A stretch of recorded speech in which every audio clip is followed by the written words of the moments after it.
And I know that there are people from our other universities as well. So it is more than Chittagong University. Yeah.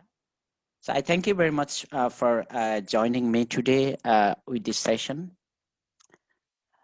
And at the very first, let me start in a bit of casual and informal way. Oh, even going before that, I have to remind you about one particular housekeeping issue you might need to be aware of. Actually, my computer has been causing a lot of disturbance nowadays for me. So it happened in several of the previous SCLS programs that all on a sudden my sound stopped working. So I had to go out and come back. So if this happened today as well, I would request you people to keep patience, not to lose your heart, even though it might take some time for me to go back and come back, go and come back within maybe around 5, 7 or 10 minutes, but I'll inshallah definitely come back and complete the program. So keep patience, don't lose your heart. Before I start, will it be possible? I'm not sure. Adiba, how much time for this session today is allocated? Sir, this is up to you. Okay, but I cannot. We will love to hear from you, sir, because not every day we get you as a resource person. Thank you very much. Thank you. So I will try to give the time frame. In the university level, usually we conduct our classes. We do conduct a double class at a time, and usually it comes to 1.5 hours. So today as well, I would invite you people to keep that time frame in your mind. And, be ready. I will try to complete the lecture even before that, but ready to hang on up to that much time in case technical difficulties or dilemmas. So before I start, I know there are a lot of people. If I give you almost 1 minute each, that will be more than 1 hour. That is possible. So I would appreciate if you could very briefly tell your name and university or current position, just one by one. Okay. So Adibat Hassan, please. Sir, hello, this is Adibata Hassan Raha. I am currently in 4th year. I am pursuing my LLB in Chittagong University, Department of Law. Okay, that's it. Jannatul Naim. Sir, Assalamu alaikum. This is Jannatul Naim. Currently, I am studying Masters in the University of Chittagong. Ferdowsi Begum. Assalamu alaikum, sir. It's nice to meet you here. I'm working as a senior lecturer in the Department of Law, Daffodil International University. I have studied in the Department of Law, Dhaka University, and in the Faculty of Legal Studies, South Asian University as well. Thank you. Thank you very much. Thank you for joining. So I would just request you to be as much brief as possible, because if I give 10 seconds or 30 seconds to each and every participant, it will take around 10 to 15 minutes for me. So just Smita Ajim. Assalamu alaikum, sir. I'm Smita Ajim. I'm currently. Okay, I got you. Mahjuba.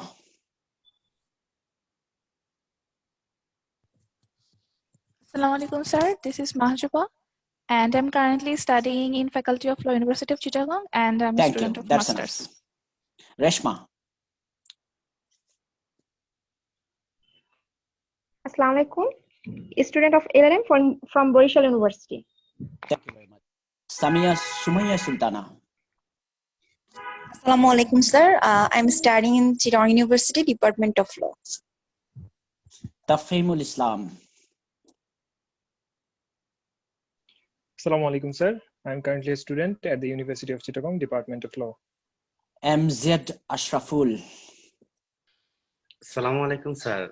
I'm Assistant Professor, Department of Law and Justice, Metropolitan University, currently pursuing PhD from South Asian University, New Delhi, and I'm your student. Thank you very much. Thank you, Ashraful, for joining. Saifur Rahman Khan. Assalamu alaikum, sir. Sir, I'm Saifur Rahman Khan from BGC Trust University, Bangladesh. Thank you, Saifur, for joining. Miyaji, who that might be from my university? Miyaji? Yes, this is Kamal Hussain Miyaji. This is Kamal please. Hussain Miyaji. It's an honor for me that I have been invited here to join you all. Thank you very much. Thank you, Kamal. Joshim is my friend. Thank you. I'm very much pleased that I Thank have you, the Kamal. opportunity to join you here, and I want to learn something from my friend Joshim and my Kamal, my teacher. You have made Abdullah things Al-Faruq. harder for me. You have made things harder for me. Thank you very much for joining. Masroor Rahman. Hello, this is Masroor Rahman from Jahangirnagar University. Thank you, Masroor. Ghulam Nabi Azad, Congress chairman or something like that, very influential person in India. Ghulam Nabi Azad, please.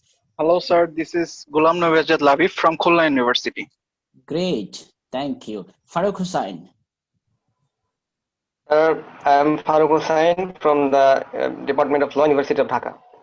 Momita Dashgupta. Farooq, thank you. Hello, good evening. I'm Momita. I'm a legal practitioner and involved with some legal research. Tashmihur Rahman Chaudhary. Thank you, Momita. Assalamu alaikum, sir. This is Tasmir Rahman Chaudhary from University of Chittagong, Department of Thank you very much, Tashmihur. Khurshid Kamal Tushar.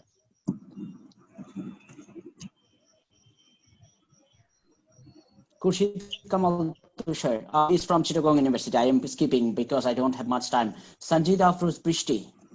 I'm Sanjida from Dhaka University. Thank you, Sanjida. Imadul Hassan.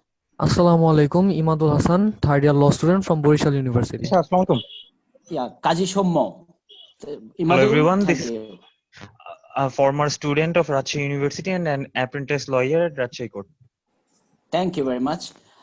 I see Tunas. I'm Tunas from Jahangirnagar University. Thank you. Whole Bangladesh puro chole asche. I feel the pressure. Thank you very much. Ainur Rahman. Assalamu alaikum, sir. I am Ainur Rahman from Chittagong University, second year student. Thank you very much. Thank you, Ainur. Tarin Hassan.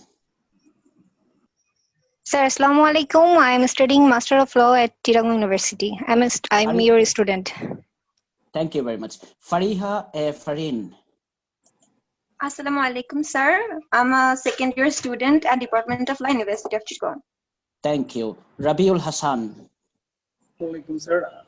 I'm Mohammad Rabiul Hassan, third year, Department of Law, Chittagong University. Thank you. Lenovo. Who is Lenovo? I mean, the name of the computer might be. Please. Oh yeah.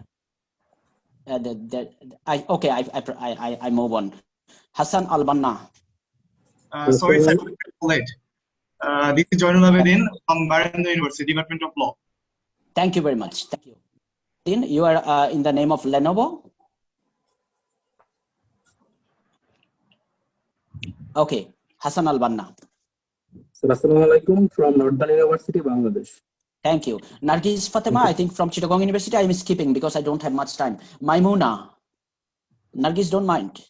This is Nishat Siddiqa from Southern University. Thank you, Nishat. Muhammad Abdul পুরো নামটা আমি পড়তে পারছি না. Please, could you please? Muhammad Abdul Kadir? Assalamu alaikum, sir. Yeah. Hello. Yeah, please. We are listening. Assalamu alaikum, sir. I am Abdul Handan from Kumla University, Department of Law. Thank you. I see another one, Abdul Qadir or Abdul Kalam. I'm not sure, but I cannot read the full name. Would you please introduce yourself? Okay. Anika Tahsin from Chittagong University. Yes, sir. Assalamu alaikum. Okay. I'm Anika Tahsin. Thank you very much. I'm sorry, I have to skip. I'm the Okay, Roni thank Islam. Sir, I'm Roni Islam, Chittagong University, first year. Okay, great. Nazia Firdaus. Sir, assalamu alaikum. I'm Nazia Firdaus from University of Asia Pacific, Dhaka. Thank you, Nazia. Saima Akhtar. Assalamu alaikum, sir. I'm Saima Akhtar Urmi from Chittagong University. Thank you very much. Jafar Saleh Roni. Is it Advocate Abu Jafar Saleh? Sir. G sir, আমি আফজাফর। Okay, thank you, Jafar, for joining. Thank you so much. Ruda বা মাসিয়াত, ভাই তোমরা আমাকে মাফ করে দিও, অনেকগুলো time চলে যাবে অনেকের সাথে। আমি I just can't check myself to be introduced with each and every one of you, but unfortunately there are around 70 people and it will take a lot of time from me. I'm sorry, but as the proceeding goes on, please raise your hand or ask questions or take the liberty to introduce yourself as the process goes on. So I'm now proceeding to the presentation straight. So I am sharing my slide to you, and I hope you would like to. Okay, is it clear now? Is my presentation clear to you? Yes, sir. Okay, so you said that you are watching my screen. Yes, sir. It's visible. Hello. Okay, it's visible. Fine. Yes, sir. So what happens? I start the story. I start the presentation with the story. আমি জানি এখানে মেয়েরা আছো, ছেলেরাও আছো, কিছু মনে করো না। আমি জাস্ট স্টোরিটা শুরু করে জিনিসটা সহজ করার জন্য বলছি।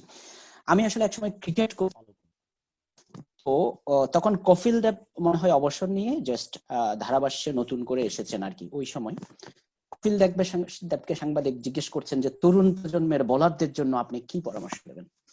তো কপিল দেব বলছিলেন যে আমারও একটা পরামর্শ আছে, সেটা হচ্ছে যে টেস্ট ম্যাচ যখন হয়, এটা তো সারা দিন ব্যাপী হয়, সাদা লাল বলে সাদা জার্সিতে কড়া রোদের ভিতর খেলোয়াড়রা খেলে।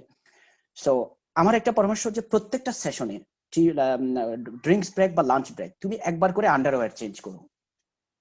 ফাস্ট বোলারদেরকে পরামর্শ দিচ্ছে, তাহলে এটা খুব ভালো কাজ দেবে। আমি চিন্তা করে দেখলাম that's not a bad at all. আসলে তুমি যখন প্রতিবার নতুন করে স্যান্ডো গেঞ্জি এবং আন্ডারওয়্যার মানুষ চেঞ্জ করে, মানুষ কমফোর্টেবল, কনফিডেন্ট ফিল করে, ফ্রেশ ফিল করে। বাট জিনিসটা খেয়াল করো, কপিল দেব কিন্তু কিভাবে ফার্স্ট বোলিং করতে হবে সে পরামর্শটা তোমাকে শেখাচ্ছে না, শেখানো সম্ভব নয়। সাংবাদিকের ইন্টারভিউতে তোমাকে ফার্স্ট বোলিং শেখানো তার পক্ষে সম্ভব।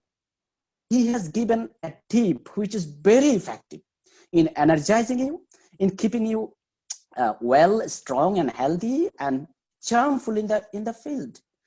তুমি যখন সতেজ থাকবা মাঠে, বোলিংটা এমনিতেই ভালো হবে, উইকেট পাওয়ার সম্ভাবনা বাড়ে। সো আজ আমি যেটা করছি সেটা হচ্ছে আমি রিসার্চ শেখাতে পারবো না, ফার্স্ট বোলিং শেখানো এই সেশনের কাজ নয়। রিসার্চটা অ্যাপটিটিউডের ব্যাপার, এটা ধীরে ধীরে বিল্ড আপ করার ব্যাপার। এটা চট করে 5টা 10টা বা কারো লেকচার শুনে বা ক্লাসে কথা বলে এটা ভাবে হয় না। বাট আমি এখন যেটা করব সেটা হচ্ছে কপিল দেবের মতো কিছু টিপস দেওয়ার চেষ্টা করব, যেগুলো দিয়ে সম্ভবত তোমরা নিজেদের রিসার্চ অ্যাপটিটিউড এবং রিসার্চ করার ব্যাপারে আগ্রহটা তৈরি হতে পারে। That's it. Am I clear? Am I clear? Somebody? Yes, sir. Yes, thank you. So first of all, how to plan your research? আমি বলছি যেটা সেটা হচ্ছে কিভাবে প্ল্যান করবা, ইনিশিয়েট করবা এবং রিসার্চটা আসলে কন্ডাক্ট হবে। So first of all, what is research? আমরা সব জানি তার শব্দটার যদি if we translate it into literal meaning, you will see that you search it again, research. So existing stock of knowledge বা ফ্যাক্টস বা আন্ডারস্ট্যান্ডিং যেটা আছে, আমরা একটা ব্যাপার সম্পর্কে যতদূর জানি সেই ব্যাপারটাকে নতুন করে কেয়ারফুল স্টাডি করে, ডিপ স্টাডি করে আমরা যদি নতুন কোনো কিছু খুঁজে বের করতে পারি, রিসার্চ, নতুন করে সার্চ করা, জানা জিনিস, সেখান থেকে আন্ডারস্ট্যান্ডিংটা বা নতুন কোনো ফ্যাক্ট বা নতুন কোনো আন্ডারস্ট্যান্ডিং বা নতুন কোনো, ইভেন তুমি যদি খুব উন্নত মানের বা একেবারে খুব উপরের লেভেলের, হায়ার লেভেলের রিসার্চার হতে পারে, তুমি নতুন কোনো থিওরিও নিয়ে হাজির করতে পারো। সো রিসার্চ আমরা আগেও বলছি, ফাস্ট বোলিং বা টেস্ট বোলিং খুবই ডন্টিং টাস্ক, খুবই difficult. It differs from person to person, supervisor system, in educational system, whether you are studying in America or in the Scandinavian countries or in Bangladesh or in India, or maybe what type of person you are. কারণ শেষ পর্যন্ত রিসার্চটা করবো আমি, সুতরাং আমার অ্যাপটিটিউডটা কেমন, আমার ওইদিকে ঝোঁকটা কেমন, আমি কতটুকু ইনকুইজিটোরিয়াল মাইন্ড সেটআপ রাখি, সেটার উপর ডিপেন্ড করবে আমি কি আউটপুট দিতে পারবো, কিভাবে আমি কাজটা এফেক্টিভলি করব। সো এক্ষেত্রে আমাদের একটা মূল বক্তব্য হচ্ছে development of A personal style is the most important thing. রিসার্চের কোনো বাধা ধরা বা ছাঁচা চলা কোনো একটা মানে এটাই এভাবেই হয় ওভাবেই হয় এটা নয়। It depends on person who is pursuing that research. That is the one thing. Now let me go to the next issue. আমি যাচ্ছি এখানে নেক্সট ইস্যুতে।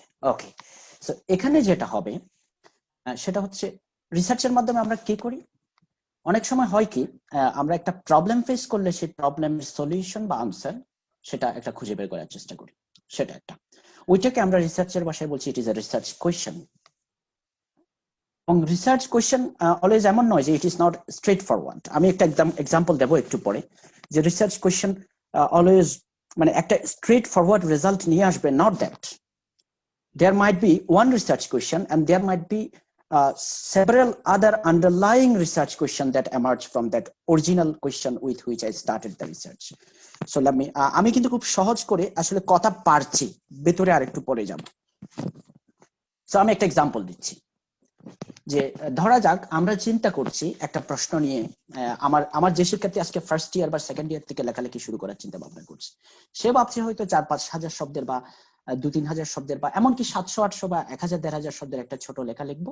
আমি ভাবছি যে এডিয়ার যেটা আছে সেটা নিয়ে একটা কোয়েশ্চেন করলাম, যে এটা আমার মনে একটা প্রশ্ন আসলো, এটা আমার research question, initial question. I'm thinking about whether the alternative dispute resolution system improve the judicial process. Look at this question. আমি একটু পরে এই কোয়েশ্চেন নিয়ে আরেকটা কোয়েশ্চেন চিন্তা করে দেখি, যদি এমন হয়, যদি ইমপ্রুভ করে, then how does it improve the judicial criminal process? খেয়াল করে দেখো। সো আগের প্রশ্নটা, আমি জানি এখানে অনেক শিক্ষক মন্ডলী আছেন, আমি তুমি শব্দটা বলে ফেলছি অনেক সময়, আমার ছাত্রদের সাথে কথা বলতে বলতে অভ্যাস, ক্লাসে গিয়ে এই জন্য এটা হয়ে গেছে। জাস্ট আমি যদি দেখো বলি তাহলে অনেকে সিনিয়ররা একটু দেখুন ধরে নেবেন আর কি। Okay, so how does ADR improve the judicial process? Very very very big question, অনেক বড়।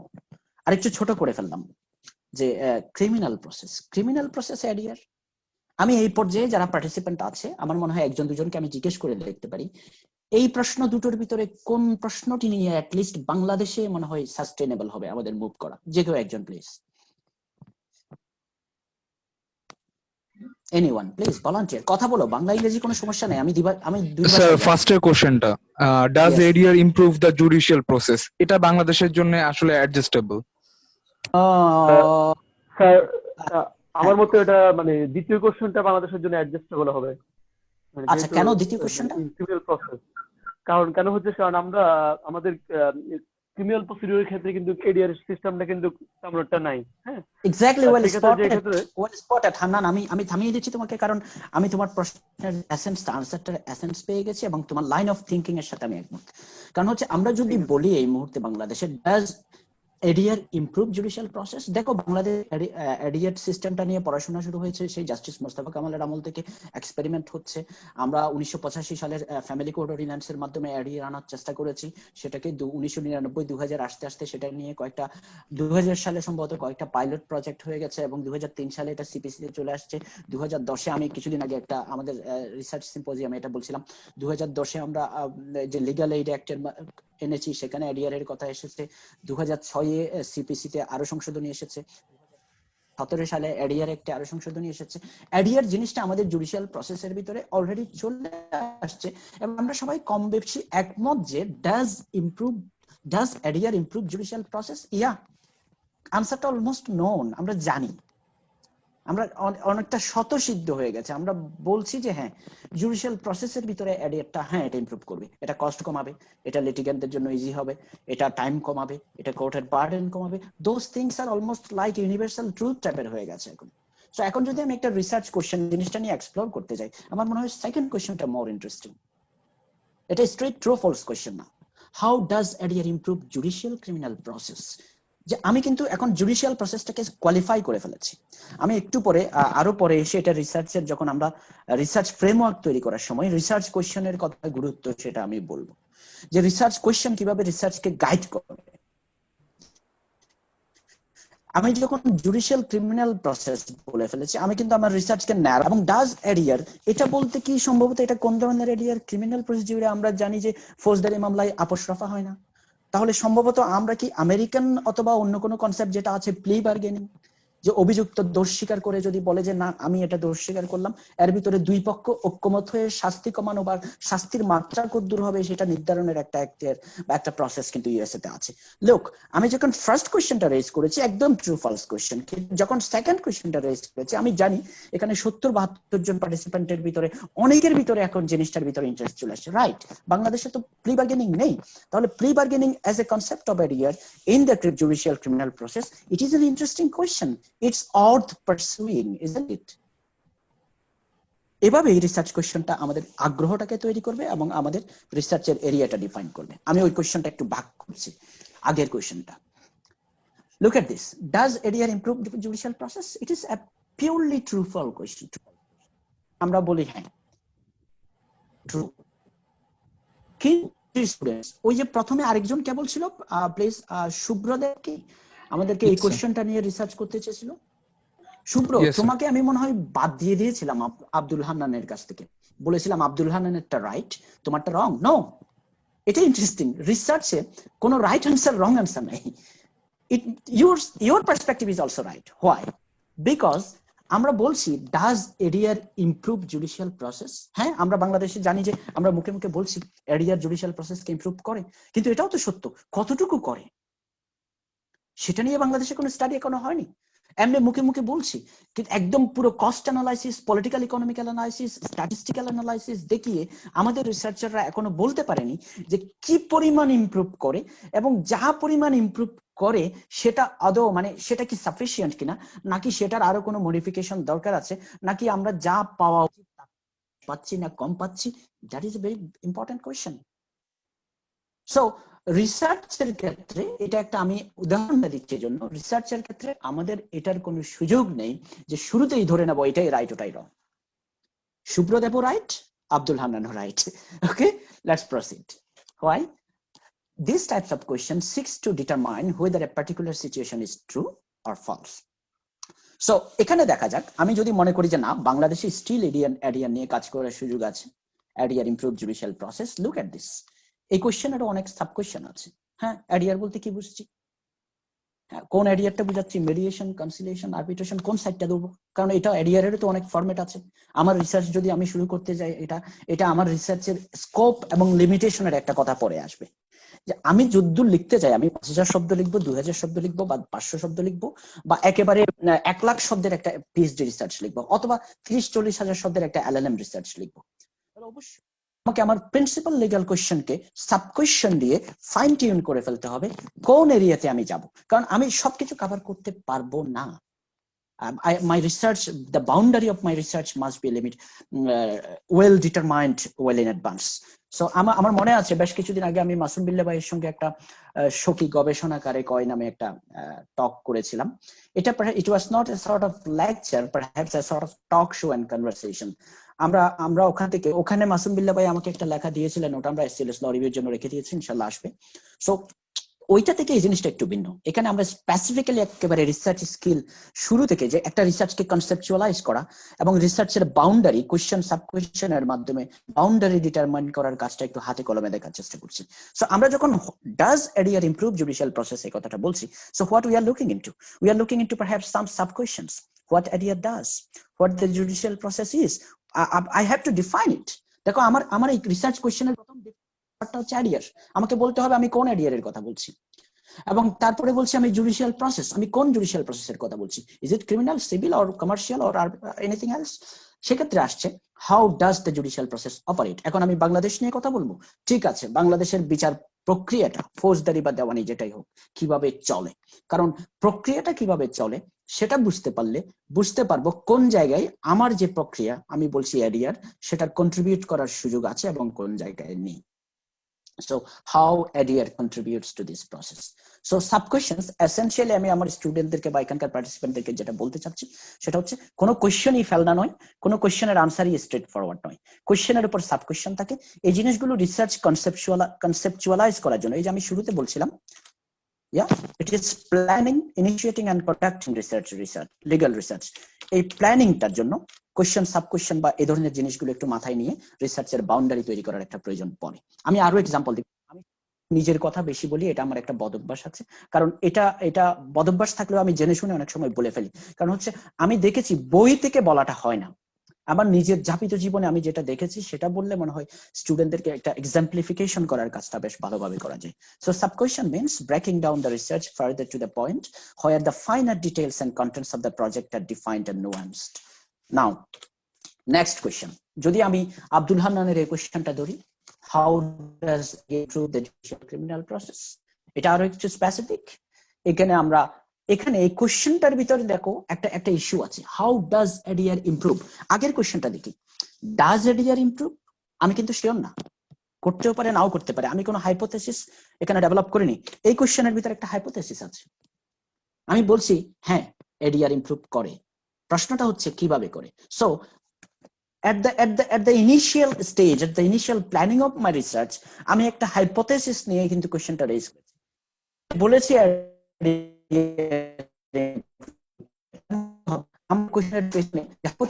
মজাটা এই যে হাইপোথেসিসটা ধরে নিলাম, ADR improve the judicial criminal process, আমি ধরে নিলাম এটা ইমপ্রুভ। এখন সে ফর এক্সাম্পল প্লি বার্গেনিংটা ইউএস সিস্টেমে আছে, বাংলাদেশে নেই।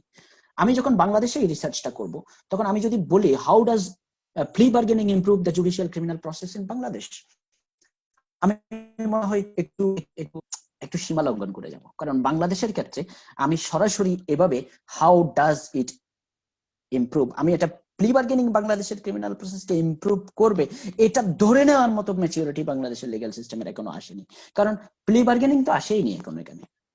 তাহলে হাইপোথেসিস যেটা ডেভেলপ করছি, এই কথাটা এই জন্য বলছি, হাইপোথেসিস নিয়েও পরে আমি কথা বলবো এই স্লাইডে, আমি ইনিশিয়ালি এটা মাথায় যেটা দিয়ে দিচ্ছি, হাইপোথেসিস একটা নিয়ে যাচ্ছি, কিন্তু খেয়াল রাখতে হবে অ্যাজ এ রিসার্চার আমার হাইপোথেসিস রিসার্চের শেষে গিয়ে নাও টিকতে পারে, অথবা কিছু হাইপোথেসিস আমি ইন অ্যাডভান্স এবং প্রিম্যাচিউর করে বসতে পারি, that risk the authenticity authentic outcome of my research.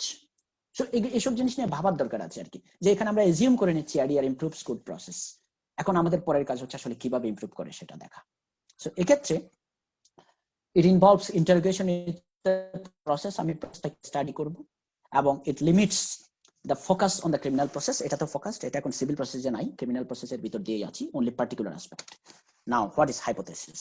একটু আগে হাইপোথেসিসের কথা বলছিলাম, যে আগের কোশ্চেনে হাইপোথেসিস ছিল। রিসার্চ হাইপোথেসিসটা কি? ইট is A prospective response to the question. যে আমি একটা কোয়েশ্চেন মাথায় নিয়ে শুরু করেছিলাম, সেটার একটা প্রসপেক্টিভ রেসপন্স। হ্যাঁ, সেটা কেমন? ওই যে দেখা যাক নিচে, plea bargaining improve judicial process by this, অথবা plea bargaining does not improve judicial process because of this. So আমি এই কোশ্চেনের ভিতরে একটা হাইপোথেসিস নিয়েছিলাম প্লি বার্গেনিং জুডিশিয়াল ক্রিমিনাল প্রসেসকে ইমপ্রুভ করে, কিন্তু শেষে গিয়ে দেখো একজন রিসার্চার একজন ওপেন মাইন্ডেড হতে হয় রিসার্চার। আমাদের দেশে এটা রিসার্চ ইন্টিগ্রিটি এবং অনেস্টির একটা প্রশ্ন। আমি খুব বিনয়ের সাথে, আমি জানি প্রোগ্রামটা রেকর্ড হচ্ছে এবং বাংলাদেশের বিভিন্ন বিশ্ববিদ্যালয়ের শিক্ষার্থীরা এখানে আছেন, আমার একটু বদভ্যাস আছে, আমি একটু হাইপার সেন্সিটিভ কথাবার্তা বলে ফেলি, বাট আমি মাপ চেয়ে নিচ্ছি, আমি কাউকে অপমান করার জন্য বা কাউকে হেনস্থা করার জন্য বা কাউকে খাটো করার জন্য। আমি যখন 2010-এর দিকে নর্দার্ন বিশ্ববিদ্যালয়ে জব করতাম 9-10-এর দিকে, তখন আমি ওখানকার সিনিয়র লেকচারার ছিলাম। আমি আমাদের প্রফেসর আসিফ নজরুল স্যারের একটা লেখা পড়েছিলাম, সেটা হচ্ছে নিউ এজ পত্রিকায়। তো প্রফেসর আসিফ নজরুল স্যার যেটা করেছেন সেটা হচ্ছে বাংলাদেশে তখন যুদ্ধাপরাধীদের বিচার হবে কি হবে না সেটা নিয়ে রিসার্চ চলছে, মানে বিতর্ক চলছে।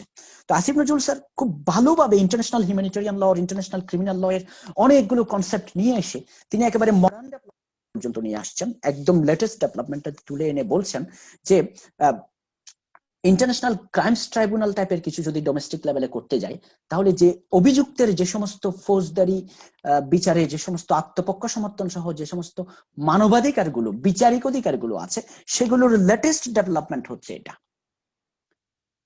সুতরাং এই সব কারণে বর্তমানে বাংলাদেশে যে জুডিশিয়াল ওয়ার ক্রাইমস ট্রাইব্যুনাল গঠিত হয়েছে, সেটা আন্তর্জাতিক স্ট্যান্ডার্ডকে কি করে না, এটা রিফ্লেক্ট করে না, এটা below the standard.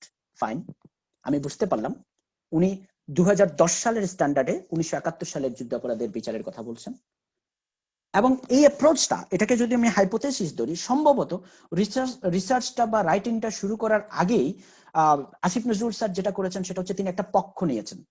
He is looking into the issue from the accused point of view, যারা অভিযুক্ত তাদের পয়েন্ট অফ ভিউ থেকে তিনি দেখছেন। হ্যাঁ, তো এখন যারা বাংলাদেশে ওই সময় এটা নিয়ে খুব তর্ক বিতর্ক হয়েছিল, যারা যুদ্ধাপরাধের বিচারের পক্ষে ছিল তারা বলছেন যে না, আমরা দেখব ভিকটিমের পার্সপেক্টিভ থেকে, যে বাংলাদেশের মানুষের এই যুদ্ধাপরাধের বিচার ন্যায় বিচার পাওয়ার এখতিয়ার আছে কিনা। প্রশ্নটা হচ্ছে অমুকের বিচার এতদিন বাদে করা যাবে কি যাবে না সেটা নয়। অমুক প্রতিষ্ঠিত হয়ে গেছে রাজনৈতিকভাবে, অমুকের রাজনৈতিক পুনর্বাসন হয়েছে বাংলাদেশে, অমুক সংসদে এতটা দল সিট পেয়েছে, অমুক দলটা এত পার্সেন্ট ভোট পেয়েছে, প্রশ্ন এটা নয়। কারণ এই এত পার্সেন্ট ভোট পাওয়া, এতবার মন্ত্রী হওয়া, এই দেশে এরকম একটা অবস্থানে তারা চলে যাওয়া, সেটার পিছনেও তো একটা রাজনীতির ব্যাকগ্রাউন্ড আছে। তাদেরকে ক্ষমা করা, তাদেরকে পুনর্বাসন করা, এটাও একটা রাজনৈতিক প্রক্রিয়ার সুবিধা তারা পেয়েছেন। এখন ওই সুবিধার কারণে এখন একটা ফেট এক্সাম্পল এবং সিচুয়েশন তৈরি হয়েছে। এখন যদি আমি বলি যে না, এটা করতে গেলে দেশে বিভক্তি আসবে, তো এই প্রশ্নটা যদি যারা ভিকটিম তাদের পার্সপেক্টিভ থেকে দেখে, তারা তো বলতে পারে যে না, আমাকে ইগনোর করে, আমাকে সাপ্রেস করে, আমার রাইটকে সাপ্রেস করে, my dear students and audience, আমি আসলে একটা রিসার্চের ভিউর পার্সপেক্টিভ গুলো দিচ্ছি, আমি ওইদিকে যাব না, চলে আসবো। হ্যাঁ, আমার ওইদিকে আলোচ্য বিষয় না, যাই হোক। তো এই দুটো পার্সপেক্টিভ থেকে আসিফ নজরুল স্যার এটা করলেন, সেটা হচ্ছে তিনি দেখিয়েছেন ইন্টারন্যাশনাল ক্রাইমস ট্রাইব্যুনালটা কতটা below the standard of international crimes, international criminal law. Fine, ওটুকুতে অ্যাজ এ রিডার আমি এটা বুঝতে পেরেছি যে ওনার পয়েন্ট অফ ভিউ কোনটা, উনি কোন দিক থেকে বলছেন, অ্যাকসেপ্টেবল। কিন্তু আমি অবাক হয়েছি একদম লাস্টের লাইনে এসে, এটাকে আমি বলছি একাডেমিক ইন্টিগ্রিটি। একাডেমিক ইন্টিগ্রিটি কেন? আমি একটা হাইপোথেসিস অবশ্যই ডেভেলপ করব। হতে পারে আমার রিসার্চ শুরুর সময় আমি একটা, যদিও আমার এটা করা উচিত হয়নি, তারপরেও আমি একটা সাইড নিয়ে ফেলেছি, একটা পক্ষ নিয়ে ফেলেছি, আমি একটা পয়েন্ট অফ ভিউর বিপক্ষে আমি অবস্থান নিয়ে ফেলেছি, তাহলে সেটা উচিত হবে শেষ পর্যন্ত গিয়ে আমার সে পক্ষে থাকা। কিন্তু আমি দেখলাম আসিফ নজরুল স্যার কনক্লুশনে যেটা লিখলেন সেটা হচ্ছে সম্ভবত, খুব দুঃখ করে বলছেন, এত বড় একটা ঘটনা সম্ভবত যুদ্ধাপরাধীদের বিচারটা আমরা আমাদের দেশে করতে পারলাম না। এটা কি বললেন স্যার? আপনি তো এতক্ষণ ওদের ওকালতি করলেন, তাই না? So that is I talk about academic integrity. যে এখানে আমি যখন একটা হাইপোথেসিস, যখন একজন pure academic research, political research না, হ্যাঁ, পয়েন্ট অফ, আমি এই দুঃখটা তো আমি জানি আপনাদের অনেকে এখানে আমার কনস্টিটিউশন ল বইটা পড়েছেন, আপনারা বলতে পারেন স্যার এই ধরনের পলিটিক্যাল জন্ডিস্ট আই তো আপনারও আছে, রাইট, আমি অ্যাকসেপ্ট করি। 2010 এবং 2009 ওই সময় আমি যখন বইটা লিখছিলাম, অবভিয়াসলি আমি এখন হয়তো বইটা লিখলে আমি অত কড়া ল্যাঙ্গুয়েজে বা অত স্ট্রংলি একটা সাইড নিয়ে হয়তো কথা বলতাম না, কারণ আমার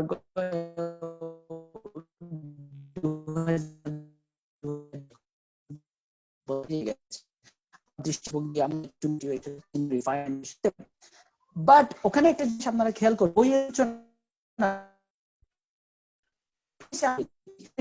আমি here in the core of my heart that if there be only one touchstone for the justification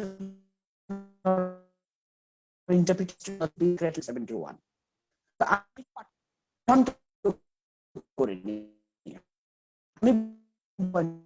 আমি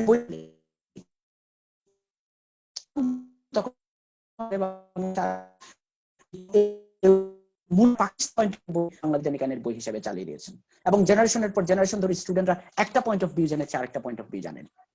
দ্যাটস ওয়াই আমি সম্ভবত বইটা লেখার সময় আরেকটা সাইড থেকে লিখেছি। আমি বিশ্বাস করি বাংলাদেশের বর্তমান প্রজন্ম দুইটা সাইডই পাচ্ছে। That's a good thing. You have to get the both part of the side of the argument. আমি চলে আসছি এখানে, একজন অনেস্ট রিসার্চারের যেটা করতে হয় সেটা হচ্ছে he has to be ready to accept the fact that your hypothesis may be ultimately proved or disproved or not proved, so you cannot be rigid. আমি একটা হাইপোথেসিস নিয়ে যাচ্ছি, এটা একটা প্রসপেক্টিভ রেসপন্স, বাট এই প্রসপেক্টিভ রেসপন্স টিকতেই হবে। এটা টিকাবার জন্য যত একাডেমিক অসততা দরকার সব আমি করব, নট দ্যাট। আমি যদি আসলে আমার রিসার্চের শেষ পর্যায়ে গিয়ে যদি দেখি যে মাই হাইপোথেসিস হ্যাজ বিন ফাইন, আমি ভালো। যদি disproved, unfortunately my hypothesis doesn't carry or it is not proved. Okay, so why do we do research? আমি এই পর্যায়ে একটু থেমে কারো মতামত নিতে চাই, কারণ এটা ওয়ান ওয়ে হয়ে যাচ্ছে। প্লিজ, আমি হয়তো 1-2 মিনিট একটু অন্যদের সাথে কথা বলতে চাইবো। প্লিজ, কোন পার্টিসিপেন্ট? স্যার, আপনি কি একটা এক্সাম্পল দিবেন যে আমাদের হাইপোথিসিসটা হয়তো আমি যেভাবে চাচ্ছিলাম ওইভাবে হচ্ছে না, তো তখন আমরা কিভাবে এটা কনক্লুশনটা কিভাবে ক্যারি আউট করব? Okay, thank you Tawhidul. Look at this, আমি এখানে বলেছি এক্সাম্পল মনে হয় এখানেই পাওয়া যাবে, নিচের দিকে দেখা যাক। আমরা ধরে নিচ্ছি, আমি হয়তো রিসার্চ শুরু করার সময় আমি বলছিলাম প্লি বার্গেনিং দিয়ে জুডিশিয়াল প্রসেস বাংলাদেশ উপকৃত হতে পারে। আমি বিচার বিভাগে অপরাধীদের রাজনৈতিক প্রভাব, পুলিশের রাজনৈতিক অনিরপেক্ষ ভূমিকা, আদালতের দেরি ইত্যাদি ইত্যাদি আমি বিভিন্ন ক্রাইটেরিয়া স্টাডি করে বললাম যে আসলে প্রি বার্গেনিংটা যদি দিতে পারি তাহলে জাস্টিস না পাওয়ার চেয়ে অনেক অনেক বেশি লিটিগ্যান্ট জাস্টিস হয়তো পাবে। তো এটা প্রুভ হয়ে গেল। আবার এমন যদি হয় না, আমি দেখতে পাচ্ছি, আমি আরেকটা রিসার্চের আরেকটা সাইড থেকে আমি দেখলাম যে না, যদি এটাকে আমরা এই ধরনের কম্প্রোমাইজের সুযোগ দিই, হয়তো রাজনৈতিক পেশি শক্তি, অর্থশক্তি, দাপট, সামাজিক ক্ষমতার প্রভাব বলয় ইত্যাদি মিলিয়ে একটা মানে একটা প্রেশার ভিতরে বা আমাদের সমাজের ব্যবস্থায় দেখা মানে লিটিগ্যান্টরা হয়তো they may be forced to accept to and go through the concept of plea bargaining, এবং এটাও যদি আমি এস্টাবলিশ করতে পারি with facts, with opinion, with findings from the interviews I do with the people and with the perception. ধরো আমি 15 জন মানুষের সাথে এটা নিয়ে কথা বললাম, তাদের 18 জনই বললো বাবা না, প্লি বার্গেনিংটা এখানে ঝামেলা হবে, এই অসুবিধা আছে, এবং আমি ওটাকে রিসার্চার হিসেবে কনভিন্স হয়ে দেখলাম যে আছে। আমি বিচার বিভাগের সাথে কথা বললাম, প্রশাসনের লোকজনের সাথে কথা বললাম, লয়ারদের সাথে কথা বললাম, পলিটিক্যাল ফিগারদের সাথে কথা বললাম, সমাজপতিদের সাথে কথা বললাম, কিছু ভিকটিমের সাথে কথা বললাম, আমি দেখতে পাচ্ছি তারা এটা গেলার জন্য এখনো প্রস্তুত নয়। তাহলে আমি যে ইনিশিয়ালি একটা খুব ভালো মোটিভেশন নিয়ে এসেছিলাম বাংলাদেশে প্লি বার্গেনিং সার্ভে করতে পারি কিনা, আমি দেখলাম যে না, Bangladesh is not still ready for this one. Still it is a good research. এটা মনে করার কোনো কারণ নেই যে আমার হাইপোথেসিস অ্যাকসেপ্ট প্রুফ না হলে রিসার্চ হবে না। নো, আমি তো একটা ডগমাকে চ্যালেঞ্জ করেছি। আমি মনে করেছিলাম, আমাদের পলিসি মেকাররা মনে করেছিল, হয়তো বা আমাদের রিফর্মাররা মনে করেছিল প্রি বার্গেনিং নিয়ে আসো। তো তারা তো এটা করার সময় আমার এই রিসার্চ দেখে জানতে পারবে যে ইয়েস, এখানে একটা স্টাডি আছে এবং স্টাডিতে দেখা গেছে it is unlikely to be successful in mitigating the issues. আমি সামনের দিকে যাচ্ছি। থ্যাংক ইউ হান্নান প্রশ্নটা রেজ করার জন্য। রিসার্চ কেন করি? এটা অনেকে বলে যে নতুন জ্ঞান সৃষ্টির জন্য রিসার্চ করি। আমার এখানে একটু এটা আসলে first year, second year, third year, fourth year বা এলএলএম লেভেলের স্টুডেন্ট আমরা যারা আছি, আমাদের জন্য এটা একটু স্ট্রং বার হয়ে যায়। মানে আমি কি প্রত্যেকবার নতুন থিওরি ওরে বা পাবো,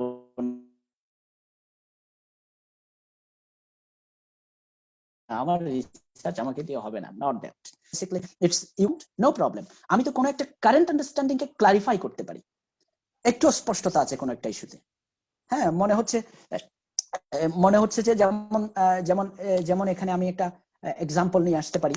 এই যে আমাদের দেশে আমরা যদি সেই প্লি বার্গেনিং এর কথাই ধরি, আমি ওখানেই থাকলাম, আমরা বললাম যে প্লি বার্গেনিং সফল হতে পারে যদি দেখা যায় যে পুলিশ প্রশাসনকে আমরা এই ব্যাপারে উপযুক্ত প্রশিক্ষণ দিতে পারি এবং পুলিশ এবং কোর্টের সাথে সংমিশ্রণে একটা জুডিশিয়াল ইন্টারভেনশনের মাধ্যমে এটা যদি একটা জুডিশিয়াল কনফারেন্সিং টাইপের একটা সিস্টেম চালু করা যায়। মেবি কেউ একজন এটা বলেছেন, এটা কারেন্ট আন্ডারস্ট্যান্ডিং। তো আমি রিসার্চ করে বললাম যে এই আন্ডারস্ট্যান্ডিংটা রাইট অর রং। তখন কিন্তু আমার রিসার্চ কোয়েশ্চেন আরেক দিকে চলে গেল, আরেক স্টেজ লেভেল ইয়েতে। আমি বলতে চাচ্ছি না কনফারেন্স বা কোঅপারেশন বা কোঅর্ডিনেশন পুলিশের সাথে এটা বাংলাদেশে এই কারণে সাকসেসফুল হতে পারে বা নাও হতে পারে। সো এক্সিস্টিং আন্ডারস্ট্যান্ডিং, এটাকে আমি ফার্দার ক্লারিফাই করতে পারি, অথবা এটা অ্যাডভান্স করা যায়, এটার উপর এক ধাপ এগিয়ে গেলাম যা শিখলাম তার ভিতর থেকে। অথবা এটাকে অনেক সময় অথেন্টিকেশন হয় যে আমার রিসার্চের শেষের দিকে আমি যে আন্ডারস্ট্যান্ডিং কে নিয়ে রিসার্চ করেছিলাম দেখতে পেলাম যে হ্যাঁ, এই আন্ডারস্ট্যান্ডিংটা right, actually the result is positive. যদি আমি এই কনফারেন্সিং সিস্টেমটা করি, জুডিশিয়াল অফিসার এবং পুলিশ প্রশাসনের কোঅপারেশনের একটা ব্যবস্থা যদি বাংলাদেশে করা যায়, এটা ভালো হবে বলে যে ধারণা ছিল সেই ধারণাটা সত্য প্রমাণ হয়েছে।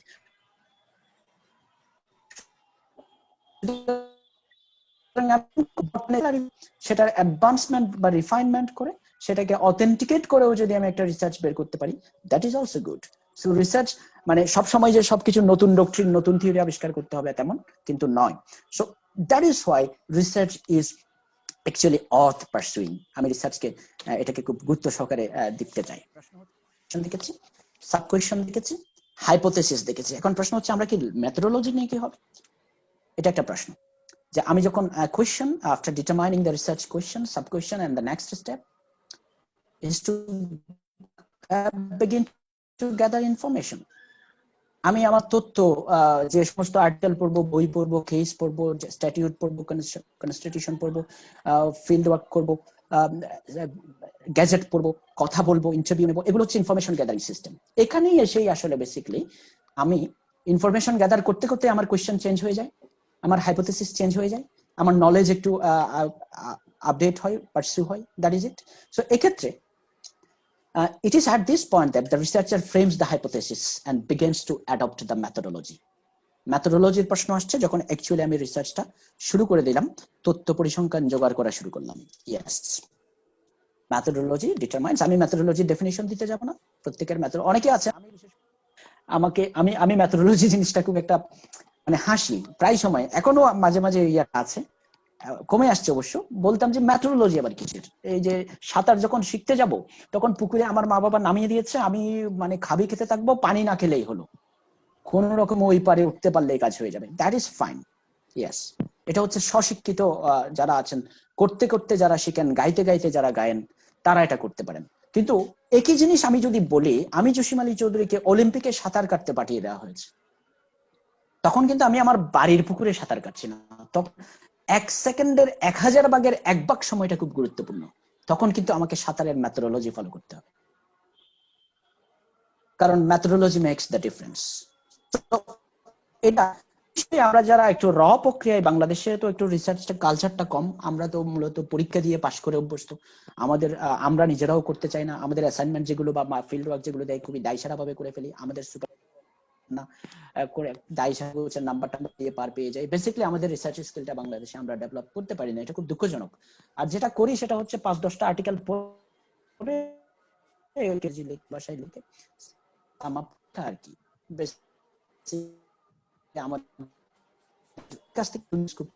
আমরা খুব সফিস্টিকেটেড রিসার্চ বাংলাদেশে, দুঃখজনক হলেও সত্য, এটা আমরা কম করতে পারি।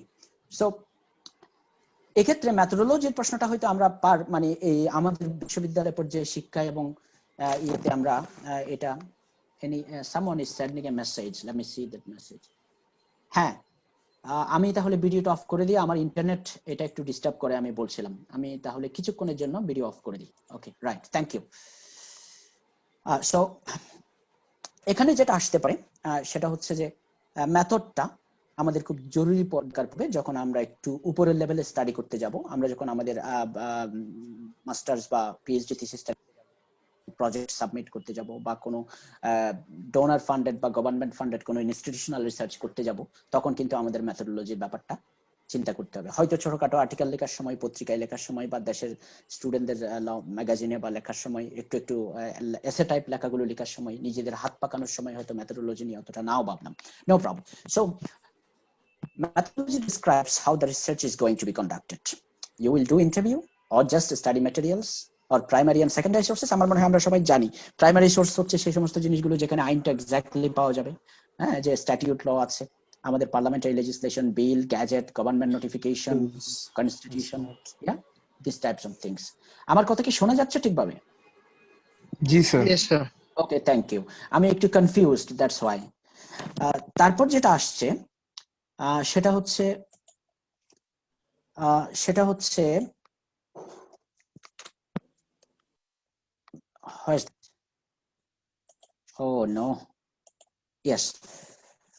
মেথোডোলজির প্রশ্নটা আরেকটু পরে আবার আসবে। আপাতত মেথোডোলজি ডিফাইন করার আগে আমরা আরেকটা কথা নিয়ে, আরেকটা ইস্যু নিয়ে চিন্তা ভাবনা করি, সেটা হচ্ছে লিটারেচার রিভিউ।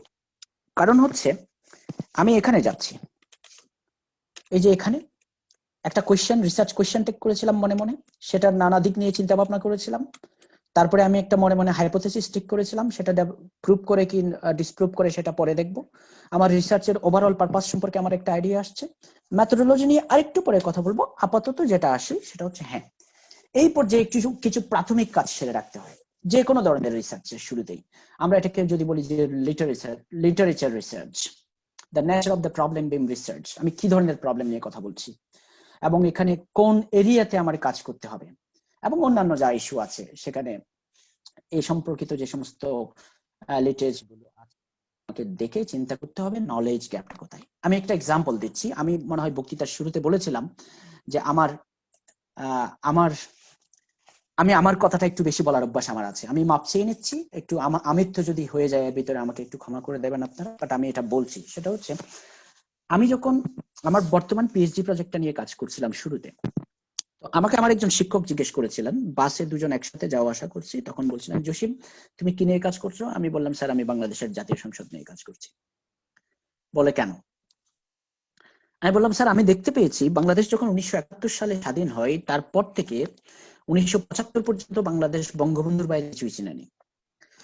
75, 76 থেকে 80 পর্যন্ত জিয়ার বাইরে কিছু চিনেনি।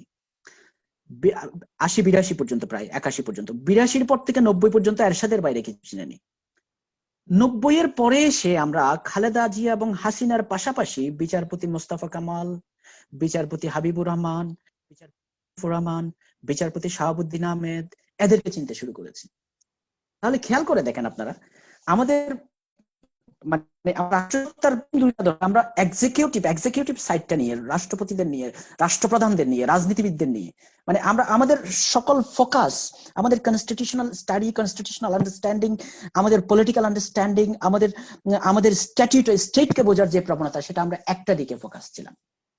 90-এর দশকে এসে হঠাৎ করে দেখলাম যে বিচারপতিরা ইম্পর্টেন্ট হয়ে পড়লেন, এবং তত্ত্বাবধায়ক সরকার চলে আসার পর বিচারপতিরা আরো ইম্পর্টেন্ট হয়ে পড়লেন, এবং 94-95 দিকে এসে দেখা যাচ্ছে যে ডক্টর মহিউদ্দিন ফারুকের কারণে পাবলিক ইন্টারেস্ট লিটিগেশনটা ডেভেলপ করলো। আমরা judicial review, power of judicial independence, 99-এর দিকে এসে মাজদার হোসেন মামলার পর separation of power, independence of judiciary. খেয়াল করে দেখেন আমাদের চিন্তাটা, রাষ্ট্র চিন্তাটা, সংবিধান চিন্তাটা আমাদের বিশ্ববিদ্যালয়গুলোতে, চট্টগ্রাম বিশ্ববিদ্যালয়, ঢাকা, রাজশাহী, খুলনা বা যতগুলো বিশ্ববিদ্যালয়ে শিক্ষক, শিক্ষার্থী, শিক্ষক মন্ডলী আছেন, বিচারক আছেন, আমাদের আইনজীবী মন্ডলী আছেন, আমরা কিন্তু আমাদের চিন্তাটা অগ্রসর হয়েছে নির্বাহী বিভাগ থেকে আমাদের বিচার বিভাগের দিকে।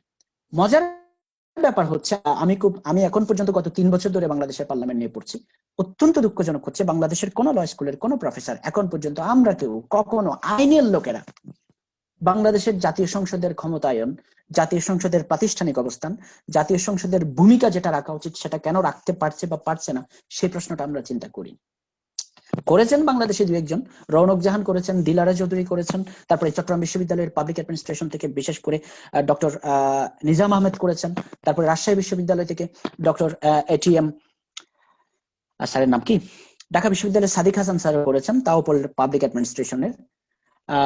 ডক্টর এটিএম ওবায়দুল্লাহ রাজশাহী বিশ্ববিদ্যালয়ের পাবলিক অ্যাডমিনিস্ট্রেশনার, ওনারা করেছেন। তাহলে দেখেন আমরা এখানে লিগ্যাল ফ্র্যাটার্নিটির মানুষজন বসে আছি, আমরা সংবিধান নিয়ে পড়াশোনা করেছি, আমরা রাষ্ট্রের 3টা বিভাগের একটা বিভাগকে এক্স্যাক্টলি করে দেখিনি, পড়েও দেখিনি। আমরা শুধু বলেছি আর্টিকেল 70-র কারণে পলিটিক্যাল লিডাররা তাদের নেতার কাছে জিম্মি, এই যে কারণে আমাদের দেশে জাতীয় সংসদ কার্যকর নয়। That is a very narrow এবং shallow understanding. Parliament as an institution deserves more attention. তো আমি যখন এই কথাটা বললাম তখন আমার স্যার আমাকে বললেন যে এক্স্যাক্টলি তুমি নলেজ গ্যাপটা ধরতে পেরেছো। আমার মনে হয় আমি কেন আমার গল্পটা বলছি আপনারা বুঝতে পারছেন, যে যখন আমি ইনিশিয়াল লিটারেচার রিভিউটা করব, এ কারণে আমি যে জিনিসটা নিয়ে রিসার্চ করতে চাই সেই এরিয়াতে কি পরিমাণ রিসার্চ, কি পরিমাণ স্টাডি, কি পরিমাণ আন্ডারস্ট্যান্ডিং আমাদের এখনকার স্কলাররা এখন পর্যন্ত করে দিয়েছেন, এবং সেটা কেন এডিকুয়েট নয়, আমাকে কোন জায়গাটা ধরতে হবে। That is the knowledge gap. আমি ওই অ্যাডিয়ার বা প্লি বার্গেনিং এর সাইডে 2টো কোশ্চেন লিখেছি। আমি বলেছি adhere improves judicial process, what ways, আমি জানি না কিভাবে করে, সেটা নিয়ে কাজ করতে চাই। Plea bargaining improves criminal process, what ways, আমি জানি না। That is the knowledge gap, that is where I will be working. এবং এরপর এই ইনিশিয়াল রিসার্চ আমি যেটা করলাম, সেটার পর আমি একটা কাজ করব, সেটা হচ্ছে আমি যদি কোনো বিশ্ববিদ্যালয়ে এলএলএম বাই রিসার্চ বা পিএইচডি করতে চাই, অথবা কোনো কোথাও রিসার্চ ফেলোশিপ পেতে চাই, অথবা পোস্ট ডক্টরাল রিসার্চ প্রপোজাল নিয়ে যেতে চাই, অথবা এমনকি ছোটখাটো পর্যায়ে আমি একটা আর্টিকেল লেখার জন্য একজনকে অ্যাপ্রোচ করলাম, যে একজন আমার শিক্ষক বা একজন কলিগকে, ভাই আমি এটা নিয়ে কাজ করতে চাই, আমার রাফ আইডিয়া এটাই বেসিক্যালি রিসার্চ প্রপোজাল। সো আমি সামনের স্টেজে যাওয়ার আগে আবার আপনাদেরকে, কারণ আমার ওয়ান ওয়েটা ভালো লাগে না, আপনারা আমি জানি অনেকেই আছেন এখানে, কুড ইউ প্লিজ, আমি প্রায় 86 জনকে দেখতে পাচ্ছি, যে কেউ please take the floor and ask question, কোনো কিছু নিয়ে এটা নিয়ে কথা থাকলে আপনারা বলুন, আমি একটু শুনি। স্যার, হাইপোথিসিস নিয়ে আমার একটা কথা ছিল, যে হাইপোথিসিস আমরা কোয়ান্টিটেটিভ রিসার্চে যে কোশ্চেনার সার্ভে করি, তখন আমরা নিজের হাইপোথিসিস একটা রিসার্চের উপর চাপিয়ে দেওয়ার চেষ্টা করি, তো সেক্ষেত্রে কি রিসার্চ এথিক্স কোনোভাবে নষ্ট হয় কিনা? সোবাহান, মনে হয় কথাটা নিয়ে সম্ভবত আসিফ নজরুল স্যারের একটা লেখা দিয়ে আমি এটা এক্সাম্পলটা বোঝাতে চেয়েছিলাম। আমি বলছি নজরুল স্যার ওখানে হাইপোথিসিসটা প্রুভ ডিসপ্রুভ করেছেন, এটা না, ওনার একটা হাইপোথিসিস ছিল, আমি এটা বলছি। সো আমি খুশি হব সোবাহান যদি তোমার কোনো এরকম হাইপোথিসিসের ঘটনা থাকে, যদি আমাদের সাথে শেয়ার করতে পারো, যাতে আমরা বুঝতে পারবো। কারণ আমি বলছিলাম যে রিসার্চ এথিকের একটা বেসিক কোশ্চেন হচ্ছে, আমাকে I must be ready to accept the outcome even if it negates my own initial understanding. আমি যে পক্ষ নিয়ে একটা চিন্তা ভাবনা নিয়ে রিসার্চ শুরু করেছিলাম সেটা যদি ডিসপ্রুভড হয়, সে ডিসপ্রুভটা অ্যাকসেপ্ট করে বলা যে না আমার এই ইনিশিয়াল হাইপোথেসিসটা ডিসপ্রুভড হয়েছে, ওটাই রাইট, যেটা আগে ছিল সেটা, অথবা অন্য একজন যেটা বলছেন সেটাই একাডেমিক সততা, অনেস্টি। সুতরাং তোমার ক্ষেত্রে তুমি যদি কোনো এক্সাম্পল দিতে পারো, আমি কিন্তু এই স্লাইডটা এখানে সামনে যেটা দিচ্ছি ওখানে কিন্তু এক্সাম্পল আছে এরকম যে it may be proved, disproved or not proved, I must be ready to accept whatever outcome objective study brings for in front of me. Okay Soban please.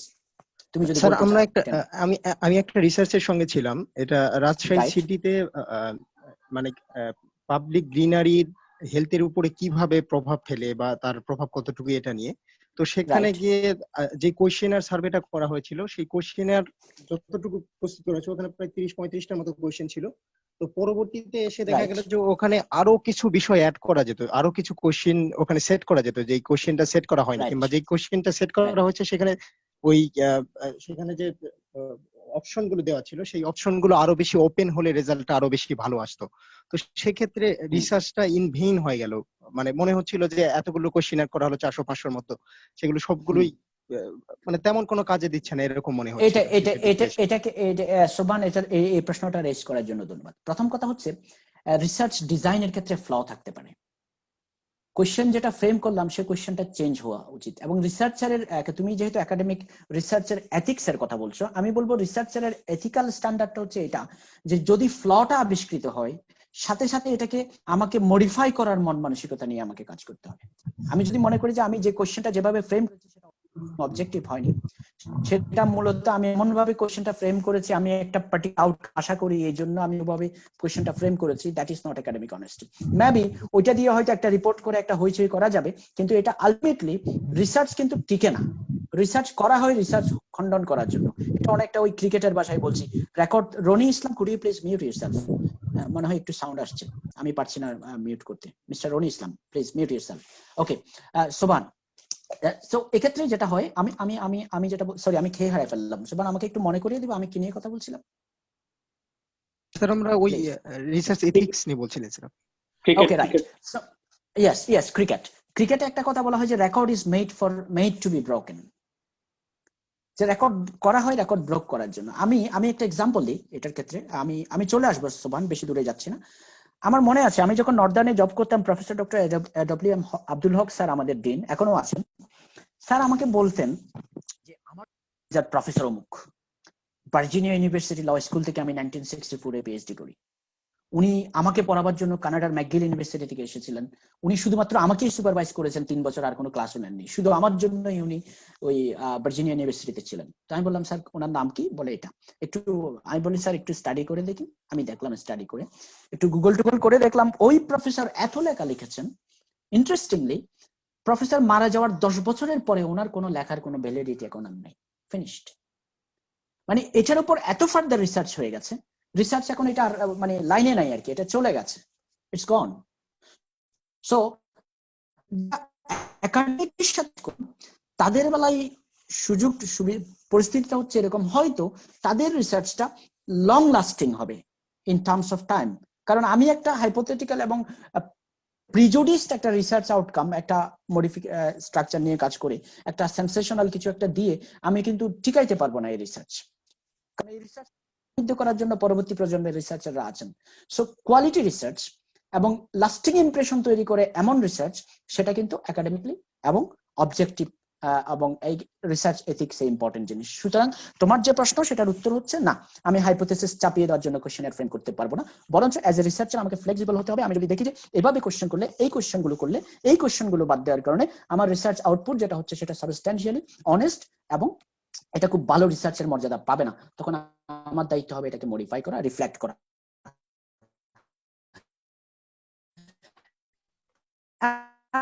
এমনও হতে পারে রিসার্চ যখন আমি প্রপোজালটা লিখবো সেখানে কথাটা আছে, এই যে রিসার্চ প্রপোজাল, এখানে একটু দেখেন আপনারা একটা সাইড দেখবেন স্কোপ এন্ড লিমিটেশনস বলে আছে। আমি যে একটা প্ল্যান করছি সেখানে কিন্তু আমি অনেক সময় হয় যে না আমার সীমাবদ্ধতা আছে, আমার এতগুলো সাইট দেখার প্ল্যান আছে, আমি এক্সাম্পল দেবো কিন্তু আমার সময় এবং অর্থ এবং সামর্থ্য আমি কুলাতে পারছি না, তখন আমার জন্য অনেস্টি হবে আমার শুরুতে বলে দেওয়া আমার রিসার্চ এই কারণে লিমিটেড, ওই এরিয়াটা আমি ধরতে পারিনি, এই ধরনের কোয়েশ্চেন গুলো করার ইচ্ছে ছিল করতে পারিনি, ওই ধরনের স্টেক হোল্ডারদের রিচ করার কথা ছিল করতে পারিনি। সুতরাং আমার রিসার্চকে আপনারা যখন দেখবেন তখন এই সীমাবদ্ধতাগুলো মাথায় রেখেই আমার রিসার্চকে কি করবেন চিন্তা করবেন। সুতরাং রিসার্চারের তার লিমিটেশন জানা এবং লিমিটেশন জানিয়ে দেওয়া পাঠককে, এটা একাডেমিক অনেস্টি এবং রিসার্চ ইন্টিগ্রিটি এবং এথিক্সের একটা অংশ। আমি আপনাদেরকে বলছিলাম যেটা সেটা হচ্ছে এখানে লিটারেচার রিভিউ এবং রিসার্চ প্রপোজাল, প্রথমে যেটা এক্সিস্টিং নলেজটা স্টাডি করে সেখান থেকে নলেজ গ্যাপটা খুঁজে বের করা এবং সে অনুযায়ী একটা প্রপোজাল দাঁড় করানো। প্রপোজাল দাঁড় করানোর সময় আমি কি দেই, ইউজুয়ালি আমার আইডিয়া যে আমি 100 200 300 শব্দে একটা লিখি যে আমার এই প্রবলেম, আমি এটা নিয়ে কাজ করতে চাই। স্টেটমেন্ট অফ প্রবলেম থেকে আমার কি উদ্দেশ্য, হ্যাঁ, what is the objective of research, আমি রিসার্চের মাধ্যমে কি কন্ট্রিবিউট করতে চাচ্ছি, ওই যে ওখানে রিসার্চ কোয়েশ্চেন কি, হাইপোথেসিস কি, কোন মেথোডোলজি নেব, কি লিমিটেশনস আছে, এবং পসিবল হলে এটা খুব জোর, এটাকে অনেকেই যে পসিবল হলে একটা টেবিল অফ কন্টেন্টস যদি আমি দিয়ে দিই যে আমার রিসার্চের এই চ্যাপ্টার গুলো থাকবে বা এই অংশগুলো থাকবে, এই এরিয়াগুলো আমি কভার করব। যেমন ধরেন আমি ব্যাক করে যাই এখানে এই কোশ্চেনটাতে ব্যাক করে যাই, এই যে এখানে দেখেন যে আমার সাব কোয়েশ্চেন গুলো দেখেন, অ্যাডিয়ার কি করে, তাহলে আমি অ্যাডিয়ার এর উপর একটা কনসেপচুয়াল অ্যানালাইসিসের একটা চ্যাপ্টার রাখতে পারি, অ্যাডিয়ার এর ফাংশনাল ইউটিলিটি নিয়ে কথা বলতে পারি, এটা নিয়ে লিটারেচার রিভিউ করতে পারি, এটা নিয়ে কি বলছেন দেখতে পারি, এটাকে বিশ্বে কিভাবে দেখা হয় পৃথিবীর বিভিন্ন সিস্টেমে সেটা দেখতে পারি, এবং জুডিশিয়াল প্রসেসের সিভিল এবং ক্রিমিনাল প্রসেসের এসেনশিয়াল ডিফারেন্সটা কোথায়, কারণ সিভিল প্রসেসে কেন অ্যাডিয়ার বেশি ইফেক্টিভ হয়, ক্রিমিনাল প্রসেসে বাংলাদেশে কেন নাও হতে পারে, আমি এই দুটোর ন্যাচারের ভিতরে ডিফারেন্সটা কোথায়, এটার কন্টেক্সচুয়াল ডিফারেন্সটা কোথায় সেটা নিয়ে কথা বলতে পারি। সুতরাং আমি যখন টেবিল অফ কন্টেন্ট করবো, বেসিক্যালি এগুলো হচ্ছে সাব কোয়েশ্চেন যেগুলো ফ্রেম করছিলাম, ওগুলোর উপর আলোচনার জায়গাটা নির্ধারণ করে বড় করে দেওয়া। এখানে চলে আসি তাহলে, ইয়েস। তারপরে একদম লাস্টে যেটা লিখেছি আপনি দেখবেন কোথাও যদি রিসার্চ প্রপোজাল সাবমিট করেন, এটা আপনাকে বিবলিওগ্রাফি অফ এক্সিস্টিং লিটারেচার দিতে হবে। আমি পেছনের স্লাইডটাতে যাচ্ছি, ইয়েস, কারণ আপনি পড়েছেন বর্তমানে কি রিসার্চ আছে সেটা আপনি পড়েছেন, সেটার ভিত্তিতে you are trying to say that there is this knowledge gap, তাহলে আপনাকে বলতে হবে, ওই তালিকাটা দিয়ে দিতে হবে কারা কারা পড়াশোনা করে এটা নিয়ে পড়েছে, কি লিখেছে এক্সিস্টিং লিটারেচার, এবং আপনাকে বলতে হবে হোয়াট ইজ ইউর কন্ট্রিবিউশন, ওই যে ওখানে লিখেছে objective of the research, what is the contribution of your process, sorry your research. So আমি দেখেন আপনাদের একটু আগে ব্যাক করে যাচ্ছি, শুরু থেকে আমার টাইটেলটা ছিল এরকম, আমি বলবো প্ল্যানিং, ইনিশিয়েটিং এন্ড কন্ডাক্টিং। আমার মনে হয় আমি প্ল্যানিং এবং ইনিশিয়েটিং বলে ফেলেছি, এখন কন্ডাক্টিং এর দিকে আসছি। ওকে, চলে আসি রিসার্চ শুরুটা কিভাবে হলো, research process. Yes, first of all আমাকে কি কি ম্যাটেরিয়াল কনসাল্ট করবো সেটা খুঁজে নিতে হবে, দেন আমি এগুলো কিভাবে ইউজ করবো, এটা একটা ইম্পর্টেন্ট জিনিস, কনটেক্সচুয়ালাইজেশন। কারণ আমি ম্যাটেরিয়াল নিলাম, এটা নিয়ে আমি আরেকটু পরে আরো ডিটেইলস বলবো যখন আমরা কম্পারেটিভ স্টাডি করি। আমি ম্যাটেরিয়ালসটা নিলাম, ম্যাটেরিয়ালসটা নিয়ে চট করে বসিয়ে দিলাম অমুক বলেছেন এটা, আরে বাবা অমুক কোন প্রেক্ষাপটে কোন সূত্রে কেন এটা বলছেন সেটা না বুঝে যদি এটা আমার এখানে বসিয়ে দেয়, তাহলে এটা অনেস্ট রিসার্চ হবে না, এবং এটা আমাকে দিকবিদিক জ্ঞানে ফেলে, দিকবিদিক পরিস্থিতিতে ফেলে আমি রিসার্চটা মানে এটা দিক হারাবে। The research will be aimless. It will be something like that sail, the boat that runs not on machine but on sails, বাতাস যেদিকে নিয়ে যায়, হ্যাঁ। সো এরকম যদি হয়, আমি কন্টেক্সচুয়ালাইজেশনটা আমি বিশেষ করে এটা আমার স্টুডেন্টদেরকে এসসিএলএস আমরা একটা চেষ্টা করি, ইয়াং জেনারেশন ল স্টুডেন্টদেরকে চেষ্টা করি একটু উৎসাহিত করার জন্য লেখালেখির ক্ষেত্রে। আমি এটা দেখি অনেক সময় তাদের প্রচুর লেখা আমি পড়ি, তারা মূলত জাস্ট নিয়ে ফেলেন, কোট নিয়ে ফেলেন, অমুক এটা বলেছেন, সুবিধা যা লাগে সেটা, ওইটা একটু অনেস্টির বা একটু প্রবণতা আছে যে আমি যেটা বলতে চাই সেটা টিকে গেলেই তো বেঁচে যায়। সো এটা বিষয়টা এমন নয়, কেউ একটা কথা বলছেন, কেউ একটা ম্যাটেরিয়াল একটা সাবমিশন একটা থিসিস করেছেন, সেটা উনি কোন কনটেক্সটে করেছেন, সেই কনটেক্সটটা আমার কনটেক্সটের সাথে একমত কিনা, আমি সেটা নিয়ে আরো বলবো। আপনারা এখনই কনফিউজড হয়ে যাবেন না, স্যার কনটেক্সচুয়ালাইজেশন জিনিসটা কি, আসছি। আপাতত মাথায় রাখেন যে প্রেক্ষাপটে, যে পরিস্থিতিতে, যে সেন্সে একজন অথর বা একজন প্রিভিয়াস রিসার্চার একটা কথা বলেছেন, সেটা যদি আমি আমার রিসার্চে অ্যাপ্লাই করতে হয়, আমার জন্য উচিত হবে বলা যে উনি কথাটা এই সেন্সে বলেছেন, আমার রিসার্চটা আমি এই সেন্সে করছি। তারপরেও আমি মনে করছি রেলেভেন্ট, কারণ এটা ভিন্ন মত দেখাবার জন্য, অথবা মনে করছি আমি যে সেন্সে বলছি উনিও সেই সেন্সে বলেছেন, কিন্তু তিনি আরেক জুরিসডিকশন নিয়ে বলেছেন, আমি মনে করছি দুই জুরিসডিকশনের ভিতরে মিল আছে, এই কারণে এটা আমার এক্ষেত্রে ঘটে। হ্যাঁ, এক্সাম্পলটা আমি একটু পরে দেবো।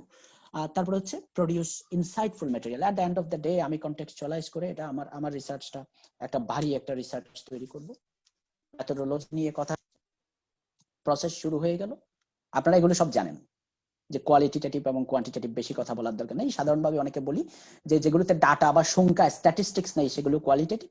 এমনি আলোচনা হয়, অ্যানালাইসিস হয়, ডক্ট্রিনাল অথবা নন ডক্ট্রিনাল হতে পারে। যেমন আমার বাংলাদেশ নিয়ে এখন আমি রিসার্চ করছি, বাংলাদেশ পার্লামেন্ট নিয়ে, এটা ডক্ট্রিনাল না, এটা নন ডক্ট্রিনাল। কারণ আমি পার্লামেন্টারি সুভরেনিটি নিয়ে কাজ করছি না, আমি জুডিশিয়াল সুপ্রিমেসি নিয়ে কাজ করছি না, কনস্টিটিউশনাল সুপ্রিমেসি নিয়ে কাজ করছি না।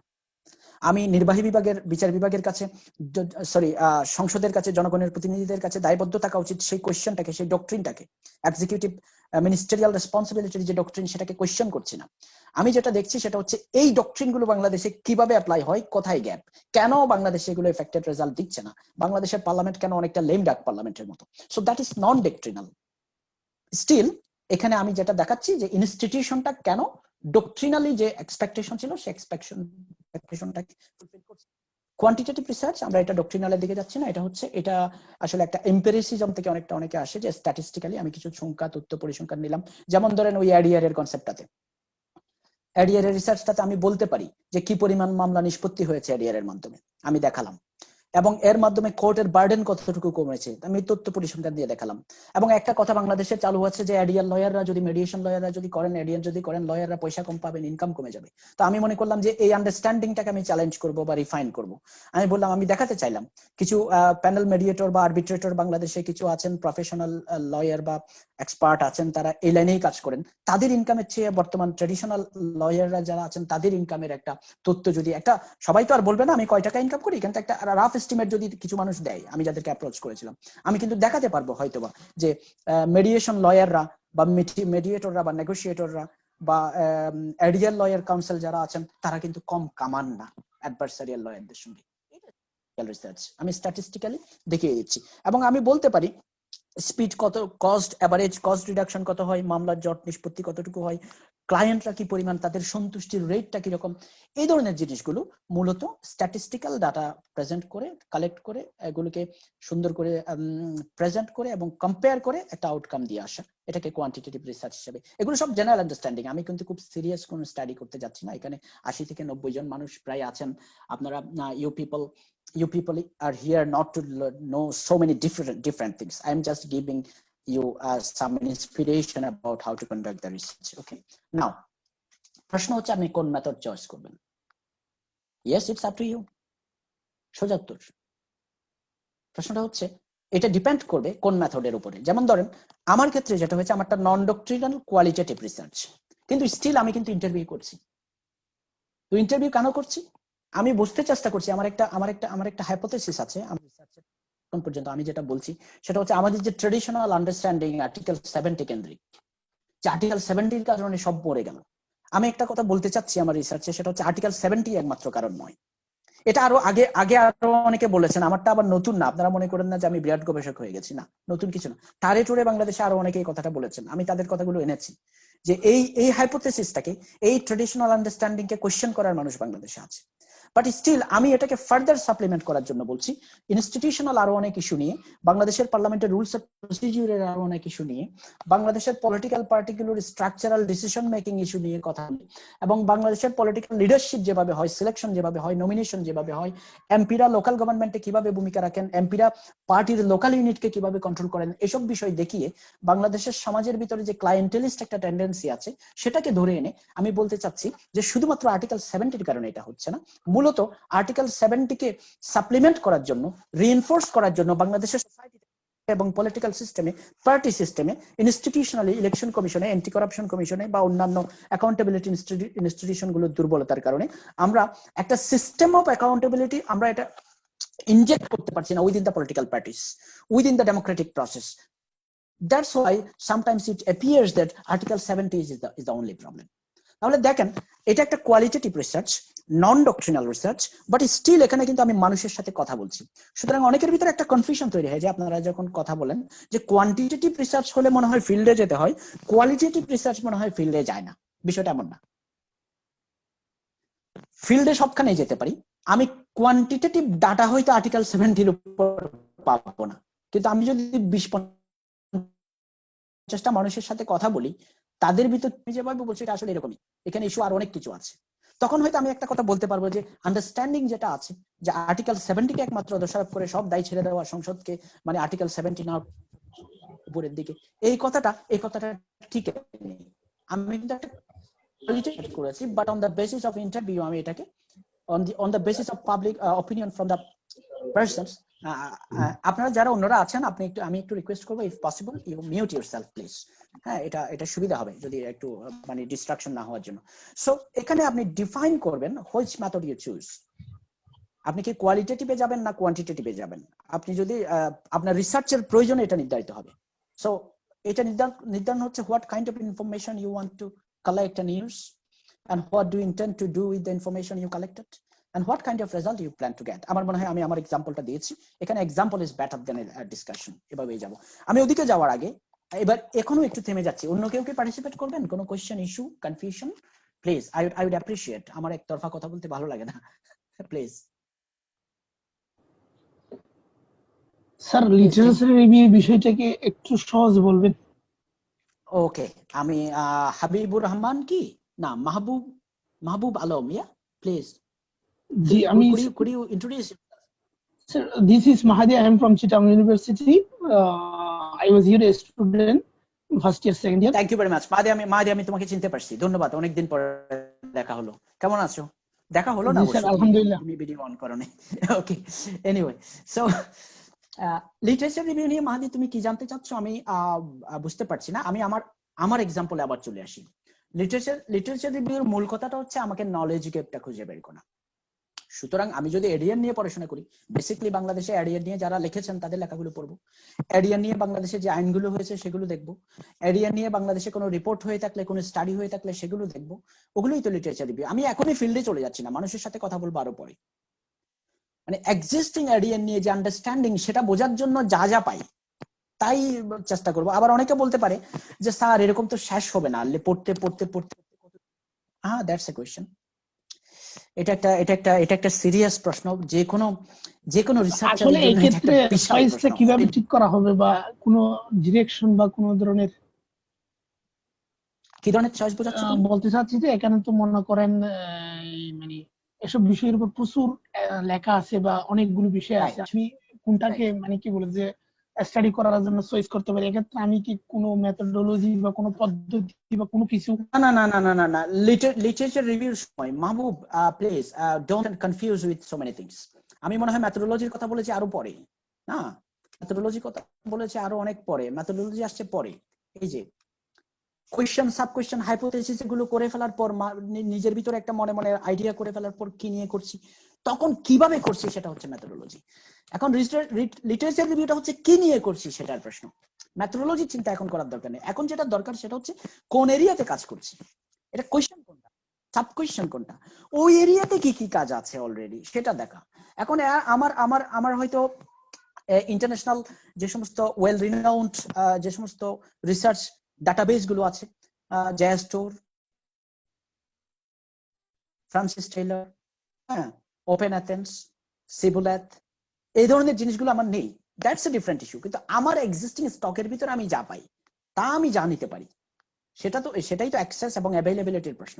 এই জন্য হয়তো আমাদের রিসার্চের কোয়ালিটি অনেক সময় মানে ইনফ্রাস্ট্রাকচারাল সাপোর্ট না থাকার কারণে আমরা রিসার্চ কোয়ালিটি ডেভেলপ করতে পারি না, that is a different issue. But যা পাই তার ভিত্তিতে পড়াশোনা করে বোঝার চেষ্টা করা, আমি যে লাইনে যে এরিয়াটাতে ভাবছি এই এরিয়াটাতে এই মানুষ এই কাজগুলো করেছেন, এগুলোই মোটামুটি আন্ডারস্ট্যান্ডিং, সেটাকে ধরেই আমি আগাচ্ছি, এখানে এই গ্যাপটা এটা আমি অ্যাপ্রোচ করবো। এবং আমি যেটা বলছি মেথডোলজিটা হচ্ছে পরের, কিভাবে করব, কি করব সে প্রশ্ন না, মেথডোলজি হচ্ছে how to do, not what to do. Okay, so এটা বেসিক্যালি তুমি হতে পারে তুমি খুব কম লিটারেচার পেয়েছো, তুমি একটা স্ট্যান্ডিং নিয়ে তুমি চলে গেছো ভেতরের দিকে, নো প্রবলেম। ওই যে এটা সামনে আস্তে আস্তে research question may be modified at the researcher gains more knowledge.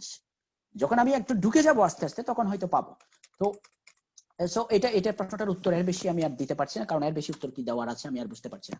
Next আমি যাচ্ছি, আমি কি কোয়ান্টিটেটিভ না কোয়ালিটেটিভে যাব সেটা একটা কিছু বিষয়ের উপর ডিপেন্ড করবে। আমি কি করতে চাই, কিভাবে করতে চাই, কি ধরনের ইনফরমেশন দরকার, ইনফরমেশন গুলো কিভাবে নেব, দ্যাটস ইট। মিক্সড মেথড কি হতে পারে? অবভিয়াসলি মিক্সড মেথড হতে পারে। একেবারে কোয়ান্টিটেটিভ কোয়ালিটেটিভ রিসার্চ সবসময় তথ্য পরিসংখ্যান ফিল্ড ওয়ার্ক এবং ডেস্ক রিসার্চ এগুলো নিয়ে এটার ভিতরে এটা হলে ওটা হবে, এটা হওয়া যাবে না, এরকম না, মিক্সড হতে পারে। হ্যাঁ, so there can be a mix of qualitative and quantitative features in a single research work, in which case the researcher would be undertaking field study to determine numerical functions or other things, and he will also be applying primary and secondary sources. Primary source definition আমি আর একবার দিয়েছি, আর দিচ্ছি না।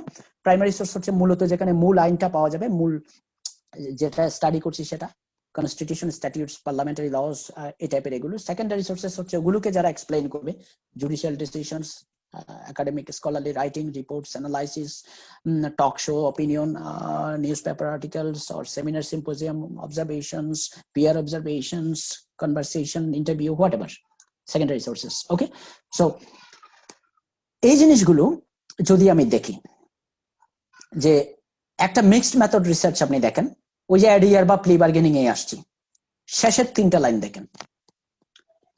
আমি যেটা করলাম সেটা হচ্ছে, হ্যাঁ আমি অ্যাডিয়ার নিয়ে কাজ করছি, প্লি বার্গেনিং নিয়ে কাজ করছি, বলতে চাচ্ছি ক্রিমিনাল সিস্টেমে প্লি বার্গেনিং এফেক্টিভ হতে পারে। তো আমি একটা অ্যানালাইসিস, ডাটা অ্যানালাইসিস করলাম, বর্তমানে যে পরিমাণ জাজ আছে, এই জাজটা বর্তমান কেস লোডের, জাজের নাম্বারটা বর্তমানের কেস লোড যেগুলো আছে সেগুলোর জন্য এডিকুয়েট নয়, দ্যাটস ওয়াই আমি এটাকে প্লি বার্গেনিংটাকে উৎসাহিত করছি। দেখেন আমি নিউমেরিক্যাল কোয়ান্টিটেটিভ স্টাডি করে ফেলেছি ওখানে। আবার এই কাজটা করতে গিয়ে আমি যাদের সাথে কথা বললাম, সে লয়ারদের, লিটিগেন্টদের সাথে, জাজদের সাথে, তারা তো আর সবসময় সংখ্যা মুখস্থ রেখে বলেনি, তারা তাদের পারসেপশনটা বলেছেন, এটা তাদের অপিনিয়ন। তারা মনে করছেন যে প্লি বার্গেনিং আসলে বা দেন আমি আরেকটা স্টাডি প্রথমে করেছিলাম, সেটা হচ্ছে আমি ল্যান্ডস্কেপ সেট করেছি যে প্লি বার্গেনিং কনসেপ্টটা যে ইউএসএ তে বা অন্য কোথাও আছে, তারা কোন ধরনের ইনস্টিটিউশনাল বা কনস্টিটিউশনাল বা লিগ্যাল প্রভিশন ওখানে আছে, এবং এনভায়রনমেন্টের ভিতরে এই সিস্টেমটা ইস্যু থাকতে পারে। Plea bargaining as a concept এটা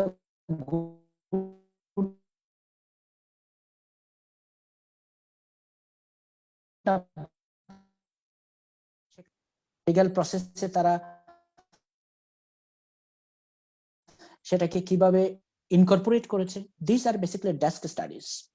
সুতরাং কোয়ালিটেটিভ কোয়ান্টিটেটিভ মেথড যে সবসময় আলাদা হবে এমন না, একটা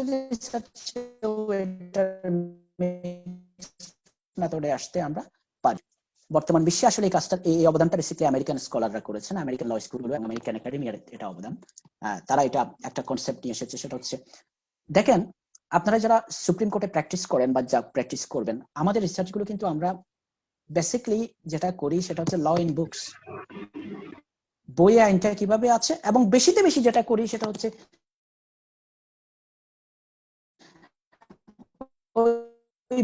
বিভিন্ন আদালত, বিভিন্ন মামলায় কি রায় দিয়েছেন, মানে হাউ ইট ইজ। আমেরিকান একটা কথা বলে, সেটা হচ্ছে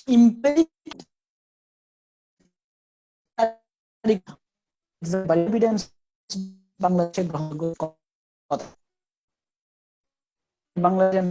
বাংলাদেশের এভিডেন্স একটা সংস্কার করতে হবে, ডিজিটাল এভিডেন্স প্রয়োজন আছে, এবং কোর্টও বলেছে যে এভিডেন্স অ্যাক্টের সংস্কার না হওয়া পর্যন্ত এই প্রভিশনের আওতায়, এই ব্যাখ্যার আওতায় আইনের ওই ধারা অনুযায়ী ডিজিটাল এভিডেন্স নেওয়া যাবে, দ্যাটস ফাইন। এই স্টাডিটা হচ্ছে ইনস্টিটিউশনাল স্টাডি, যারা আমাদের সিস্টেমটা নিয়ে কাজ করেন তাদেরকে নিয়ে করেছে। কিন্তু এই স্টাডিটা, এই যে ডিজিটাল এভিডেন্স তার দরকার কেন, ডিজিটাল এভিডেন্স আমাদের ডে টু ডে লাইফে ডিজিটালাইজেশনের ফলে যে রেভলিউশন আসছে আমাদের ডে টু ডে লাইফে, অপরাধের ধরন ধারণে যে পরিবর্তন আসছে, এটার ইম্পর্টেন্স যে বেড়েছে, এটা নিয়ে তো স্টাডি হয়নি কি পরিমাণ। এটা হচ্ছে মূলত ইম্পেরিক্যাল, মানে একদম মাঠে ঘাটে ব্যক্তিগত মানুষের যাপিত জীবনে যারা এটা স্টেক হোল্ডার, তারা এটা কিভাবে, এটা কেন প্রয়োজন, তাদের জীবনে কি পরিবর্তন আসছে, সেই জিনিসটা দেখতে যাওয়া। আমেরিকান ইনস্টিটিউশনস তারা এটা সবসময় বলে যে despite this growing interest in the subject, there remains concern that there is not enough empirical research in the legal field. Legal field empirical research, social science পুরোটাই এম্পিরিক্যাল সাইডে চলে গেছে, অন্যান্য সোশ্যাল সায়েন্স গুলো। কিন্তু ল এর সাইডটাতে আমরা একটু এম্পিরি সার্চ, মাটি ঘেঁষা বা মানুষ ঘেঁষা কাজকর্ম কম করছি। সম্ভবত মিজান স্যার, শালম স্যারের কথা একটু মনে পড়ছে। শালম স্যার বাংলাদেশের চট্টগ্রাম বিশ্ববিদ্যালয় আইন বিভাগে আমরা একটা প্রজেক্ট করেছিলাম যে community clinical legal education, basically learn law, think law or study law from the point of view of the আমার একটা মেসেজ এসেছে সম্ভবত, আমি এটা একটু দেখি মেসেজটা কে করেছে। হ্যাঁ, আমার যদি কথা ভেঙে ভেঙে আসছে অস্বাভাবিক না, আমি আবার কিছুক্ষণের জন্য ভিডিও অফ করে দিচ্ছি। আমার মনে হয় এবার ঠিক আছে। ওকে, থ্যাংক ইউ। আমি কিছুক্ষণ পর না হয় আবার ভিডিও অন করব, সেটা পরে। সো লিগ্যাল এম্পিরিসিজমের কনসেপ্ট হচ্ছে বেসিক্যালি আপনি যখন রিসার্চ করবেন, প্লিজ মানুষের অভিজ্ঞতা যেটা সমাজ কি বলে, মানুষের জীবনটা কেমন, জীবনে আইনটা কি প্রভাব ফেলছে, প্রতিষ্ঠানে নয়, শুধু প্রতিষ্ঠান দেখি আমরা, শুধু বইপত্র দেখি, ওখান থেকে বেরিয়ে আসার প্রবণতা। এই জন্য লিগ্যাল রিসার্চে ইনক্রিজিংলি কোয়ান্টিটেটিভ রিসার্চ আমেরিকাতে প্রচুর হচ্ছে, কোয়ালিটেটিভ রিসার্চেও ফিল্ড ওয়ার্ক এবং মাঠের ডাটা নিয়ে কাজ করার একটা প্রবণতা, কিন্তু এটা মোমেন্টাম পাচ্ছে, ইম্পর্টেন্ট দেখা হচ্ছে কোন রাজ্যে। হ্যাঁ, আমি এই কথাটা আপনাদেরকে বলতে পারি। সামনের দিকে যাই, এটা নিয়ে বেশি কথা বলবো না, কারণ এটা হয়তো আরেকটা লেকচার আমি চেষ্টা করবো দেওয়ার জন্য। এটা হচ্ছে তথ্য তো অনেক নিলেন, স্ট্যাটিস্টিক্যাল অথবা এক্সপেরিমেন্টাল অথবা অবজারভেশনাল স্টাডিজ, আপনি মনে করছেন অমুক এটা মনে করছে, অমুক এটা মনে করছে, সাধারণভাবে এটা মনে করে, এগুলো অবজারভেশনাল স্টাডিজ। অথবা একটা এক্সপেরিমেন্টাল স্টাডি করে দেখলাম যে সেখান থেকে দেখলাম যে এই যে কনসেপ্টটা, এটাকে অ্যাপ্লাই করলে কি ফল আসতে পারে, যেগুলো আমরা পাইলট প্রজেক্ট টাইপের করি, এক্সপেরিমেন্টাল অবজারভেশন, এগুলা এখান থেকে যে ডাটাটা আসে সেটা একটা জিনিস। সো যেটাই হোক, এখন প্রশ্ন হচ্ছে আমাকে কালেক্ট করার ডাটা, সেটা আমি ডাটা পেতে পারি অনেকগুলো, কোন ডাটাগুলো ব্যবহার করব এবং কিভাবে ব্যবহার করব। সে ফর এক্সাম্পল আমি আপনাদেরকে এটাকে বলছি কোডিং, ডাটাকে কালেক্ট করার পর ডাটা কোডিং করা। এটা একটু আপার লেভেলে, আমি হয়তো পরে এসসিএলএস এ, তো আমি যেহেতু এসসিএলএস টা খুব গভীরভাবে জড়িত আছে, আমাদের যেহেতু রিসার্চে আরো কিছু প্রোগ্রাম হবে, আমার সুযোগ আছে, আমি এটা নিয়ে কথা বলতে পারবো সামনে। বেসিক্যালি হচ্ছে আপনি দেখেন, আমি এখানে যাই, ব্যাক করি, এই জিনিসটা একটু দেখেন তো, যে আমি একটা কোয়ান্টিটেটিভ স্টাডিজ এর ক্ষেত্রে ওই অ্যাডিয়ার এর একটা এক্সাম্পল দিয়েছিলাম। দেখেন, the number of actual cases disposed, আমি তথ্য জোগাড় করেছি অনেকগুলো, কিন্তু ওখান থেকে আমি একটা সাইড নিয়েছি, সেটা হচ্ছে অ্যাকচুয়াল নাম্বার অফ কেসেস। এইটাকে তথ্যগুলো সংবিধিবদ্ধ করছি এই জায়গায় এসে, এই আদালতে বাংলাদেশের ওই জেলায় স্টার্ট করলাম। এই যে অ্যাকচুয়াল নাম্বার অফ কেসেস, এটা একটা কোড।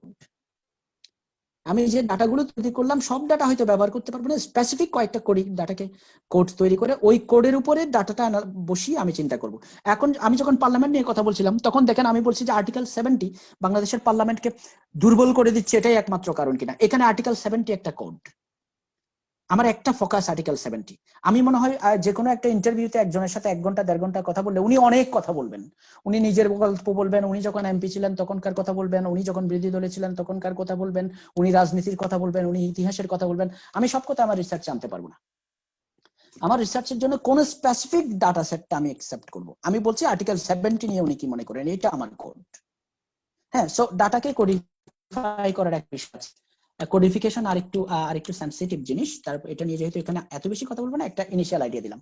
এবং সেটার পরে এটা হচ্ছে কন্ডাক্ট অ্যানালাইসিস নয়, I am sorry, it is content analysis. এখানে একটা মিস্টেক আছে, অ্যানালাইসিসের পরে রেজাল্ট প্রেজেন্ট করা। আমি আপনাদেরকে এই পর্যায়ে এই পাওয়ার পয়েন্ট স্লাইডটা আমি সম্ভব হলে দিয়ে দেবো আপনাদেরকে একটা পিডিএফ করে। এখানে দেখেন একজন ভদ্র মহিলা, ওনার আমি একটা রেফারেন্স দিয়েছি, উনি হচ্ছেন কুইন মেরি ইউনিভার্সিটির কুইন মেরি ইউনিভার্সিটি ল স্কুলের খুব বিখ্যাত, উনি সারা দুনিয়াতে এই প্রেজেন্টেশন গুলো দিয়ে বেড়ান। যে এই লেখাটা আপনারা একটু যদি সম্ভব হয় রিসার্চ গেটে এটা আসে, হ্যাঁ আছে, qualitative approaches to empirical research. ওখানে উনি data collection, data sampling, data coding, data analysis, content analysis and result summarisation, এটা নিয়ে উনি কথা বলেছেন। এই আর্টিকেলটা নিয়ে আমি আর বিস্তারিত যেতে পারবো না, কারণ আমার সুযোগটা কম। আমি আবারও বলছিলাম, আমার কাজ ছিল কপিল দেবের মতো জাস্ট নিজের আন্ডারওয়্যার চেঞ্জ করার পরামর্শ দেওয়া, ফাস্ট বল করার প্রত্যেকটা টেকনিক আমি হয়তো এই অল্প সময়ে আপনাদেরকে শেখাতে পারবো না। এখন একটু চলে আসছি, এটা আমার শেষের দিকে এসে কম্পারেটিভ রিসার্চ কি। ওই যে একটা জিনিস বলেছিলাম সম্ভবত এখানে, যে আপনি যখন কনটেক্সচুয়ালাইজ করবেন, রিসার্চ যখন চলবে তখন রিলেভেন্ট সোর্স খুঁজে নেবেন এবং এগুলো কিভাবে ইউজ করবেন, কোন কনটেক্সটে কোনটা ইউজ করছেন সেটা এক্সাম্পল, সেটা ইম্পর্টেন্ট। এই কনটেক্সচুয়ালাইজেশনের ইস্যুটাতে আপনারা আসেন, আমার সঙ্গে। Let's go here a bit on comparative studies, comparative research. So প্রশ্ন হচ্ছে আমি যখন কম্পেয়ার করব, আমি আমার বিশেষ করে first year, second year, third year স্টুডেন্টদেরকে বলবো, আমাদের একটা প্রবণতা আছে, আমার এখন সৌভাগ্য হয়েছে, আমি এলএস এর মাধ্যমে আসলে আমার স্টুডেন্টদের প্রচুর লেখা আমি পড়ি নিজের কাজের পাশাপাশি। আমার এটা দেখার সৌভাগ্য হয়েছে। আমার শিক্ষার্থীরা চট করে বলে দেয় আমেরিকাতে এটা আছে, রাশিয়াতে এটা আছে, সুইজারল্যান্ডে এটা আছে, ইংল্যান্ডে এটা আছে। আরে বাবা, সো হোয়াট? আমি ওকে কেন কম্পেয়ার করার জন্য বেছে নিচ্ছি? ওর ওখানে এটা আছে বলে আমার এখানে এটা থাকবে বা থাকতেই হবে, অথবা থাকতে গেলে সেখানে কি ডিফারেন্স আছে সেটা দেখতে হবে না? সো আমি কেন কম্পেয়ার করছি সেটা একটা প্রশ্ন। কাকে বেছে নিচ্ছি কম্পেয়ার করার জন্য? Choice of system, legal systems to be compared. এবং সেখান থেকে যা নিচ্ছি তার ভিতর সবগুলো কম্পেয়ার করতে পারবো না, কোন সাইডটা কম্পেয়ার করবো, রিসার্চের স্পেসিফিকেশনটা খুবই জরুরি। এই পর্যায়ে আমি আপনাদেরকে আবার আমার গল্প বলি। আমি দুঃখিত, বারবার আমার এই সমস্যাটা হয়ে যাচ্ছে, আমার নিজের গল্পটা বেশি বলতে হচ্ছে। আমি যখন আমার পিএইচডিটা শুরু করি 2017 এর সেপ্টেম্বরে এখানে কিংস কলেজ লন্ডনে, আমার একটা মাথায় ঢুকেছে যে বাংলাদেশের পার্লামেন্ট নিয়ে কাজ করব। তো আমার প্রফেসর বলছেন, জসিম, ওনার একটা বই আছে ব্রিটিশ পার্লামেন্টের প্র্যাকটিস এবং প্রসিডিওর নিয়ে, উনি এবং আমার সেকেন্ড সুপারভাইজার, তারা দুজন এটা লিখেছেন। আমার সেকেন্ড সুপারভাইজার হচ্ছেন হাউস অফ কমন্স এর একজন ক্লার্ক হচ্ছেন যারা স্পিকারের সামনে বসে থাকেন তারা। তো বুঝতেই পারছো ওনারা হচ্ছে প্রসেস এক্সপার্ট। তো উনি আমাকে বলছেন, জসিম, তুমি যদি বাংলাদেশের পার্লামেন্টের রুলস অফ প্রসিডিওরটাকে আমাদের ব্রিটিশ হাউস অফ কমন্স এর রুলস অফ প্রসিডিওরের সাথে কম্পেয়ার করো তাহলে ভালো হবে। দেখেন, কোশ্চেনটা হচ্ছে what has to be compared. আমি এখন এটা নিয়ে কথা বলছি। তখন আমি বললাম যে প্রফেসর, আমি এটা মনে হয় করবো না। বলে, কেন? আমি বললাম, এটা আমি করবো না কারণ তোমাদের দেশের পার্লামেন্ট 1000 বছরের বয়স্ক। তোমাদের পার্লামেন্টের ইনস্টিটিউশনাল ক্যাপাবিলিটি নিয়ে কোনো প্রশ্ন নেই। তোমাদের পার্লামেন্টে বিরোধী দলের অবস্থান নিয়ে কোনো প্রশ্ন নেই, বিরোধী দলের অংশগ্রহণ নিয়ে কোনো প্রশ্ন নেই, পার্লামেন্টের কাছে সরকারের জবাবদিহিতা নিয়ে কোনো প্রশ্ন নেই, পার্লামেন্টের নির্বাচনটা সময় মতো হবে কিনা সেটা নিয়ে কোনো প্রশ্ন নেই, ক্ষমতাটা সঠিকভাবে হস্তান্তর হবে কিনা সেটা নিয়ে প্রশ্ন নেই। বাংলাদেশে এই বেসিক কোয়েশ্চেন গুলো এখনো পার করতে পারি নাই। বাংলাদেশের পার্লামেন্টের প্রসেস নিয়ে এখন স্টাডি করলে সেটা প্রিম্যাচিউর হবে এবং সেটা বাংলাদেশের অডিয়েন্স খুব বেশি গিলবে না, কারণ আমাদের সমস্যা আরো গোড়ায়।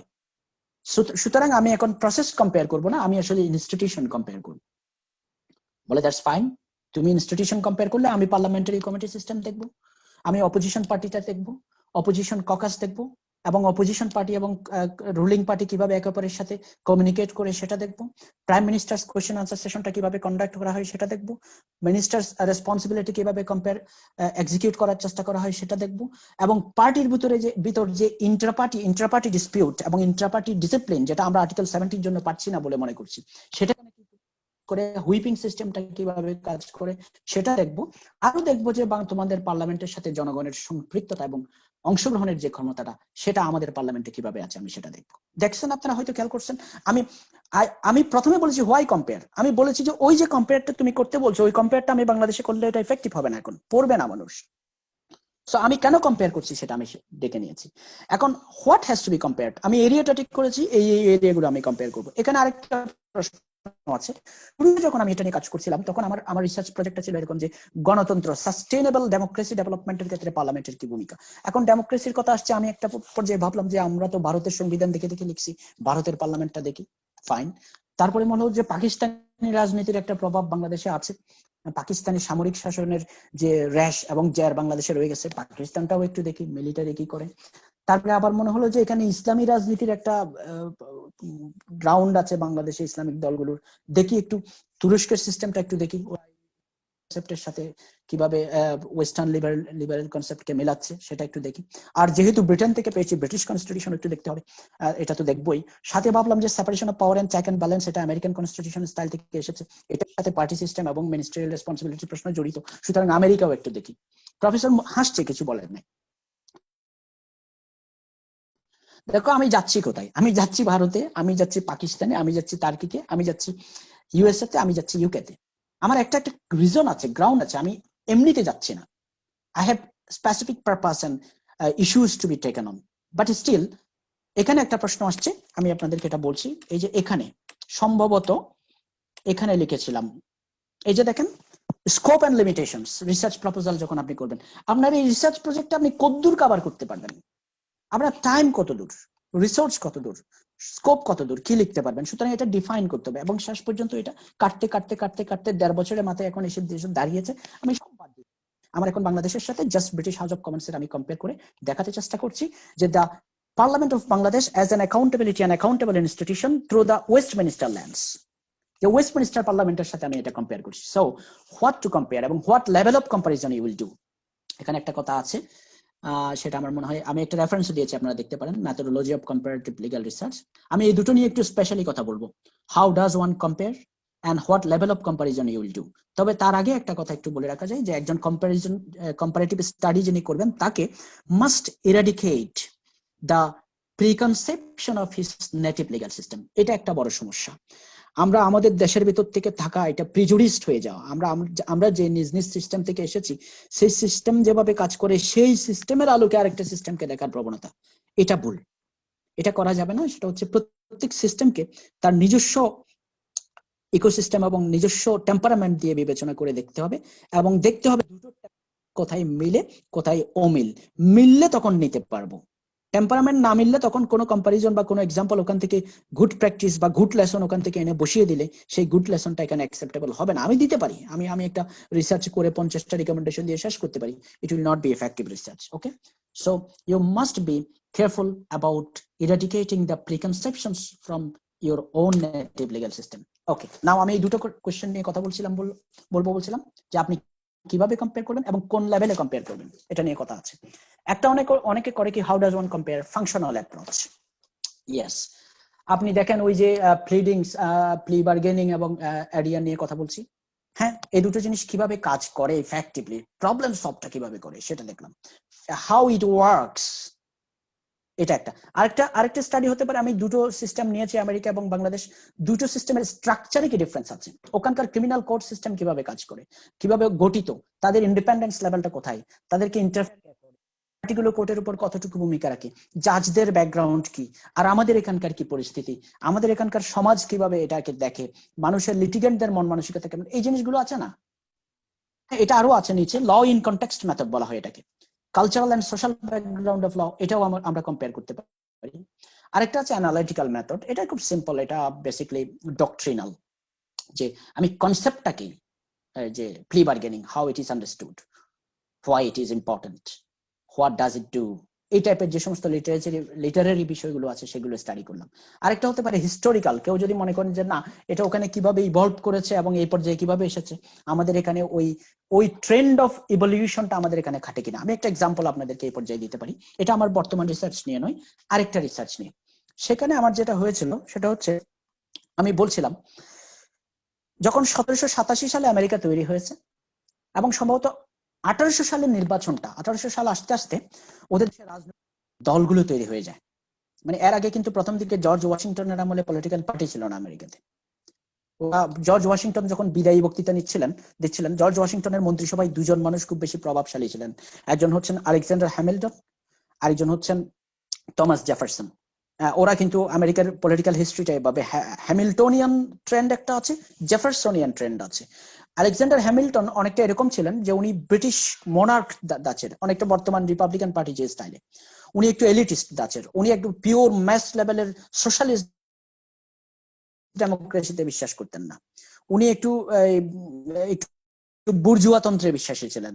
আর অন্যদিকে টমাস জেফারসন ছিলেন একেবারে, ওনার ভূমিকা ছিল, উনি পছন্দ করতেন ফরাসি বিপ্লবকে, ওনার ধ্যান ধারণাগুলো ফ্রেঞ্চ রেভলিউশন এবং পপুলার রাইট এবং ইনএলিয়েনেবল রাইটস এবং অ্যাকাউন্টেবল গভর্নমেন্ট এবং কৃষিভিত্তিক অ্যাগ্রারিয়ান ইকোনমি, এগুলোতে উনি বিশ্বাস করতেন। ফলে আলেকজান্ডার হ্যামিল্টন ছিলেন অনেকটা লেজিসফেয়ারি টাইপের মানুষ, থমাস জেফারসন ছিলেন অনেকটা এটাকে কি বলে আমরা ওয়েলফেয়ার স্টেট দাচের মানুষ। এখন এই দুজন মানুষের ভিতরে ফান্ডামেন্টাল কিছু ইস্যু, ফেডারালিজম নিয়ে খুব বেশি ঝামেলা হয়ে গেছিল। এবং যখন জর্জ ওয়াশিংটন বিদায় নিচ্ছেন, তখন উনি ওনার in his concluding speech, farewell speech, উনি বলছিলেন যে আমেরিকাকে সতর্ক করছিলেন, please don't create political party, এই পলিটিক্যাল পার্টি ক্রিয়েট করলে আমেরিকা শেষ। আমি কথাটা কেন বললাম, 1800 সালের নির্বাচনের পরিস্থিতি এমন দাঁড়িয়েছে যে এত বেশি ফাটাফাটি এই দুই গ্রুপের ভিতরে ছিল যে যখন টমাস জেফারসন নির্বাচিত হলেন তখন বিদায় নিচ্ছেন জন অ্যাডামস ছিলেন আলেকজান্ডার হ্যামিল্টনের অনুসারী। এত বেশি শত্রুতা ছিল এদের দুজনের ভিতরে যে টমাস জেফারসন যেদিন শপথ নেবেন ক্যাপিটাল হিলে, তার আগের দিন রাতে ভোর 4টা বাজে ওয়াশিংটন ডিসি থেকে চলে গেছেন পরিবারে জন অ্যাডামস। এই পরিমাণ দান্দিক পরিস্থিতি ছিল। সো আলেকজান্ডার থমাস জেফারসন 1800 সালে নির্বাচিত হলেন, 1804 সালে নির্বাচিত হলেন। 1808 এসে ওনার বন্ধু, ওনার নাম ছিল জন অ্যাডামস, আরেকজন কি জেমস ম্যাডিসন 2 মেয়াদে নির্বাচিত হলেন, 1804, 1808 থেকে 1812, 1812 থেকে 1816। দেখেন 16 বছর একটানা এই থমাস জেফারসনের গ্রুপ ক্ষমতায় থাকতে থাকতে ওদিকে ফেডারেলিস্টরা, ততদিনে আলেকজান্ডার হ্যামিল্টন মারা গেছেন, উনি একটা দ্বন্দ্বযুদ্ধে মারা যান গুলি খেয়ে।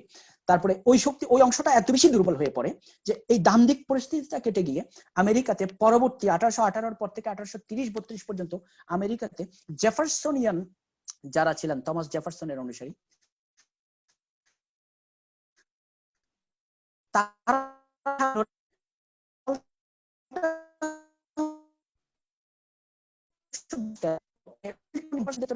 মারামারি গৃহযুদ্ধ লেগে যাওয়ার অবস্থা, সেটা কিন্তু চলে গেছে এবং আমেরিকা একটা নতুন সূর্যোদয় দেখতে পেয়েছে এবং আমেরিকাতে কনসিলিয়েশনের পলিটিক্স অফ রিকনসিলিয়েশন চালু হয়েছে। এই জন্য এরা এই সময়টাকে বলে যে এরা অফ গুড ফিলিংস। আমার মনে হয় আমি অনেক দূরে চলে যাচ্ছি আপনাদের কাছে, আমি আসছি হিস্টোরিক্যাল মেথড নিয়ে কথা বলছিলাম। এরা অফ গুড ফিলিংস এর কারণে অনেকে বলে থাকে যে আমেরিকা যে প্রাথমিক দ্বন্দ্ব সংঘাত পেরিয়ে যে ব্রিটেন এবং ফ্রান্সের টানাটানি, রাজনীতির টানাটানির ভিতর পরে দুবক না হয়ে আমেরিকা যে টিকে গেছে, এটা হচ্ছে due to the reason that there was an era of good feelings, there was a substantial weakening of the Alexander Hamilton's wing of the political force.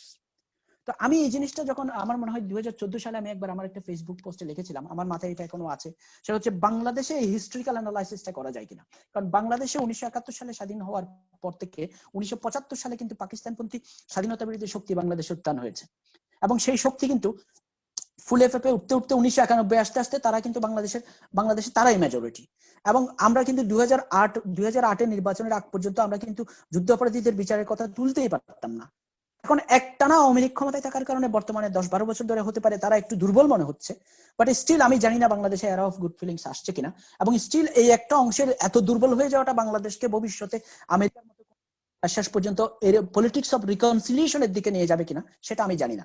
My dear students and audience, what I want to emphasise is that in cases of historical method you decide to compare the historical perspective of one system with another. But এক্ষেত্রেও আপনাকে মাথায় রাখতে হবে দুটো historical যে comparison আপনি করছেন, দুটো সিস্টেমের ভিতরে হিস্টোরিক্যাল এবং সিচুয়েশনাল সিমিলারিটি আছে কিনা, এটা মোস্ট ইম্পর্টেন্ট। এই জন্য আমি বলছিলাম উই মাস্ট কন্টেক্সচুয়ালাইজ, ইয়েস, দুটো সিস্টেমকে কন্টেক্সচুয়ালাইজ করতে হবে। If the context is there, if this contextual similarity is there, then you choose the system to compare. আমি চলে আসছি, how does one compare? Historically হতে পারে, কন্টেক্সচুয়াল কম্পারিজন হতে পারে, অ্যানালিটিক্যাল কনসেপ্ট, শুধু কনসেপ্ট নিয়ে কম্পারিজন হতে পারে, স্ট্রাকচার বা প্রতিষ্ঠান কিভাবে কাজ করে সেটা নিয়ে গঠিত, সেটা নিয়ে কম্পারিজন হতে পারে, অথবা একটা কনসেপ্ট যেটা প্লি বার্গেনিং এর কথা বলছি সেটা কিভাবে ইফেক্টিভলি মাঠে আসলে কাজ করে, প্রবলেম সলভিং অ্যাপ্রোচ যেটা হয় সেটা হতে পারে। তারপর হচ্ছে কোন লেভেলে কম্পেয়ার করবেন। আমাদের একটা প্রবণতা আছে, আবার বলছি, এখানে আমি জানি অনেক অনেক ভালো ভালো বিশ্ববিদ্যালয় থেকে এসেছেন, শিক্ষকরা এসেছেন, খুব এলিমেন্টারি কথাবার্তা এগুলো। বেসিক্যালি আমি কথা বলতে বলছি as an speaker, I have to be careful that there are some students from first year as well, so I have to make things easy for them. From that perspective I am talking in this very elementary level, okay? So এখানে যেটা আসছে সেটা হচ্ছে আমরা অনেকে করি কি, macro level এবং মাইক্রো লেভেল আমরা এটা করতে পারি, যে মোটামুটি মোটা দাগে একটা সিভিল ল সিস্টেম এবং কমন ল সিস্টেম এবং ইসলামিক সিস্টেম এবং সোশ্যালিস্ট সিস্টেম একটা ওভারঅল কম্পারিজন করলাম, হতে পারে। আবার মাইক্রো একটা নির্দিষ্ট ইনগ্রেডিয়েন্ট ধরে ওখানকার ওই সিস্টেম থেকে ওইটাকে কম্পেয়ার করতে পারি, অথবা কালচারাল কম্পারিজন হতে পারে, law in action versus law in books. আমি একটা এক্সাম্পল দিই, example is better than explanation.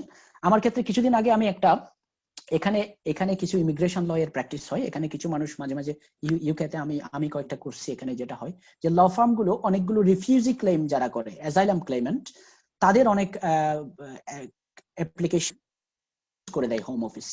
তখন সেটার বিপরীতে তারা যখন আপিল করে, আমি কয়েকটা এক্সপার্ট ওপিনিয়ন এখানে লিখেছি, প্রায় 12-13টা এখন পর্যন্ত লিখেছি। এক ওপিনিয়নে দেখলাম একজন হোম অফিস স্টাফ লিখেছে, সে তার আর্গুমেন্ট দিয়েছে যে আমার উপর 3বার হামলা হয়েছে, আমার পরিবারের উপর 3বার হামলা হয়েছে, আমি আক্রান্ত হয়েছি, আমি বিরোধী দলের, সেজন্য আমার মামলা বাংলাদেশের থানার পুলিশ নেয়নি। এখন দেখা গেল হোম অফিসের ওই স্টাফ সেটা বিশ্বাস করে না, সে বলে না, তোমাদের সিআরপিসি তে সেকশন 154 আছে, আইনে বলা আছে তোমার সে নিতে হবে, সে নেবে না কেন? এখন প্রশ্নটা কোথায় দেখো, প্রশ্নটা হচ্ছে law in action and law in books. সে যেটা দেখেছে তার কাছে বইয়ে যেটা আছে সেটা সে অ্যাকশনে রিফ্লেক্ট করে, আমরা তো বইয়ে যেটা আছে সেটা অ্যাকশনে রিফ্লেক্ট করি না। সুতরাং যখন দুইটা লেভেল অফ কম্পারিজনে যাব আমাকে দেখতে হবে অনেক সময় যে law as it is and law as it applies, as is applied, এই জিনিসটার পার্থক্যটা বোঝা। এবং surface level study, deep level study, আমি খুব গভীরভাবে চিন্তা করবো নাকি এমনি গ্লোসি করে দেবো, এই জিনিসটা ফার্স্ট ইয়ার লেভেলে যারা আছো তাদেরকে বলছি, বাবারা কোনো বিদেশ থেকে বা কোনো দেশ থেকে এক্সাম্পল আনতে যাও, একটু চিন্তা করো কেন আনছি, এটা কি জাস্ট এনে বসিয়ে দেওয়ার বিষয় না ওখানে আসলে জিনিসটা কিভাবে কাজ করে এবং এটা আমার কনটেক্সটের সাথে যায় কিনা। সো আমার মনে হয় আমি মোটামুটি শেষ করে আসছি। একটা লাস্ট আপনাদেরকে এক্সাম্পল রেফারেন্স দেবো। এখন পর্যন্ত আমি 3টা রেফারেন্স দিয়েছি, এগুলো আপনাদেরকে উপকার করবে।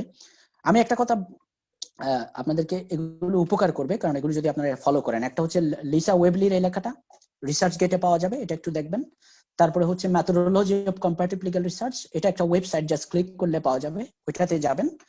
আর এখানে একটা আছে, সেটা হচ্ছে Illinois college of law library, সেখানে ম্যাটেরিয়ালস সিলেক্ট করার জন্য কিছু মেসেজ আসছে, আমি এটা একটু পড়ি। ও ইয়েস, গুড, ওই লিঙ্কগুলো দিয়ে দিয়েছে এখানে, আপনারা এটা ক্লিক করে যেতে পারেন। থ্যাংক ইউ, থ্যাংক ইউ, এটা মনে হয় মাজুবা করেছে। Thank you, thank you very much মাজুবা।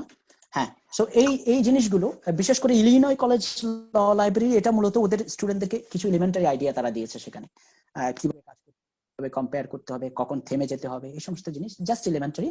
But I wish you a very good luck. আমি আমার রিসার্চের মানে আমার প্রেজেন্টেশনের লাস্টের দিকে চলে আসছি, আমি জাস্ট কনক্লুডিং নোটটা যদি দিতে যাই, আসলে এসএলএস এর তরফ থেকে আমরা কি করছি, একটু নিজের ডাক পিটাই, আমার সংগঠনের ডাকটা পিটাই, কারণ এই সংগঠনটাকে আমি খুব ভালোবাসি আসলে।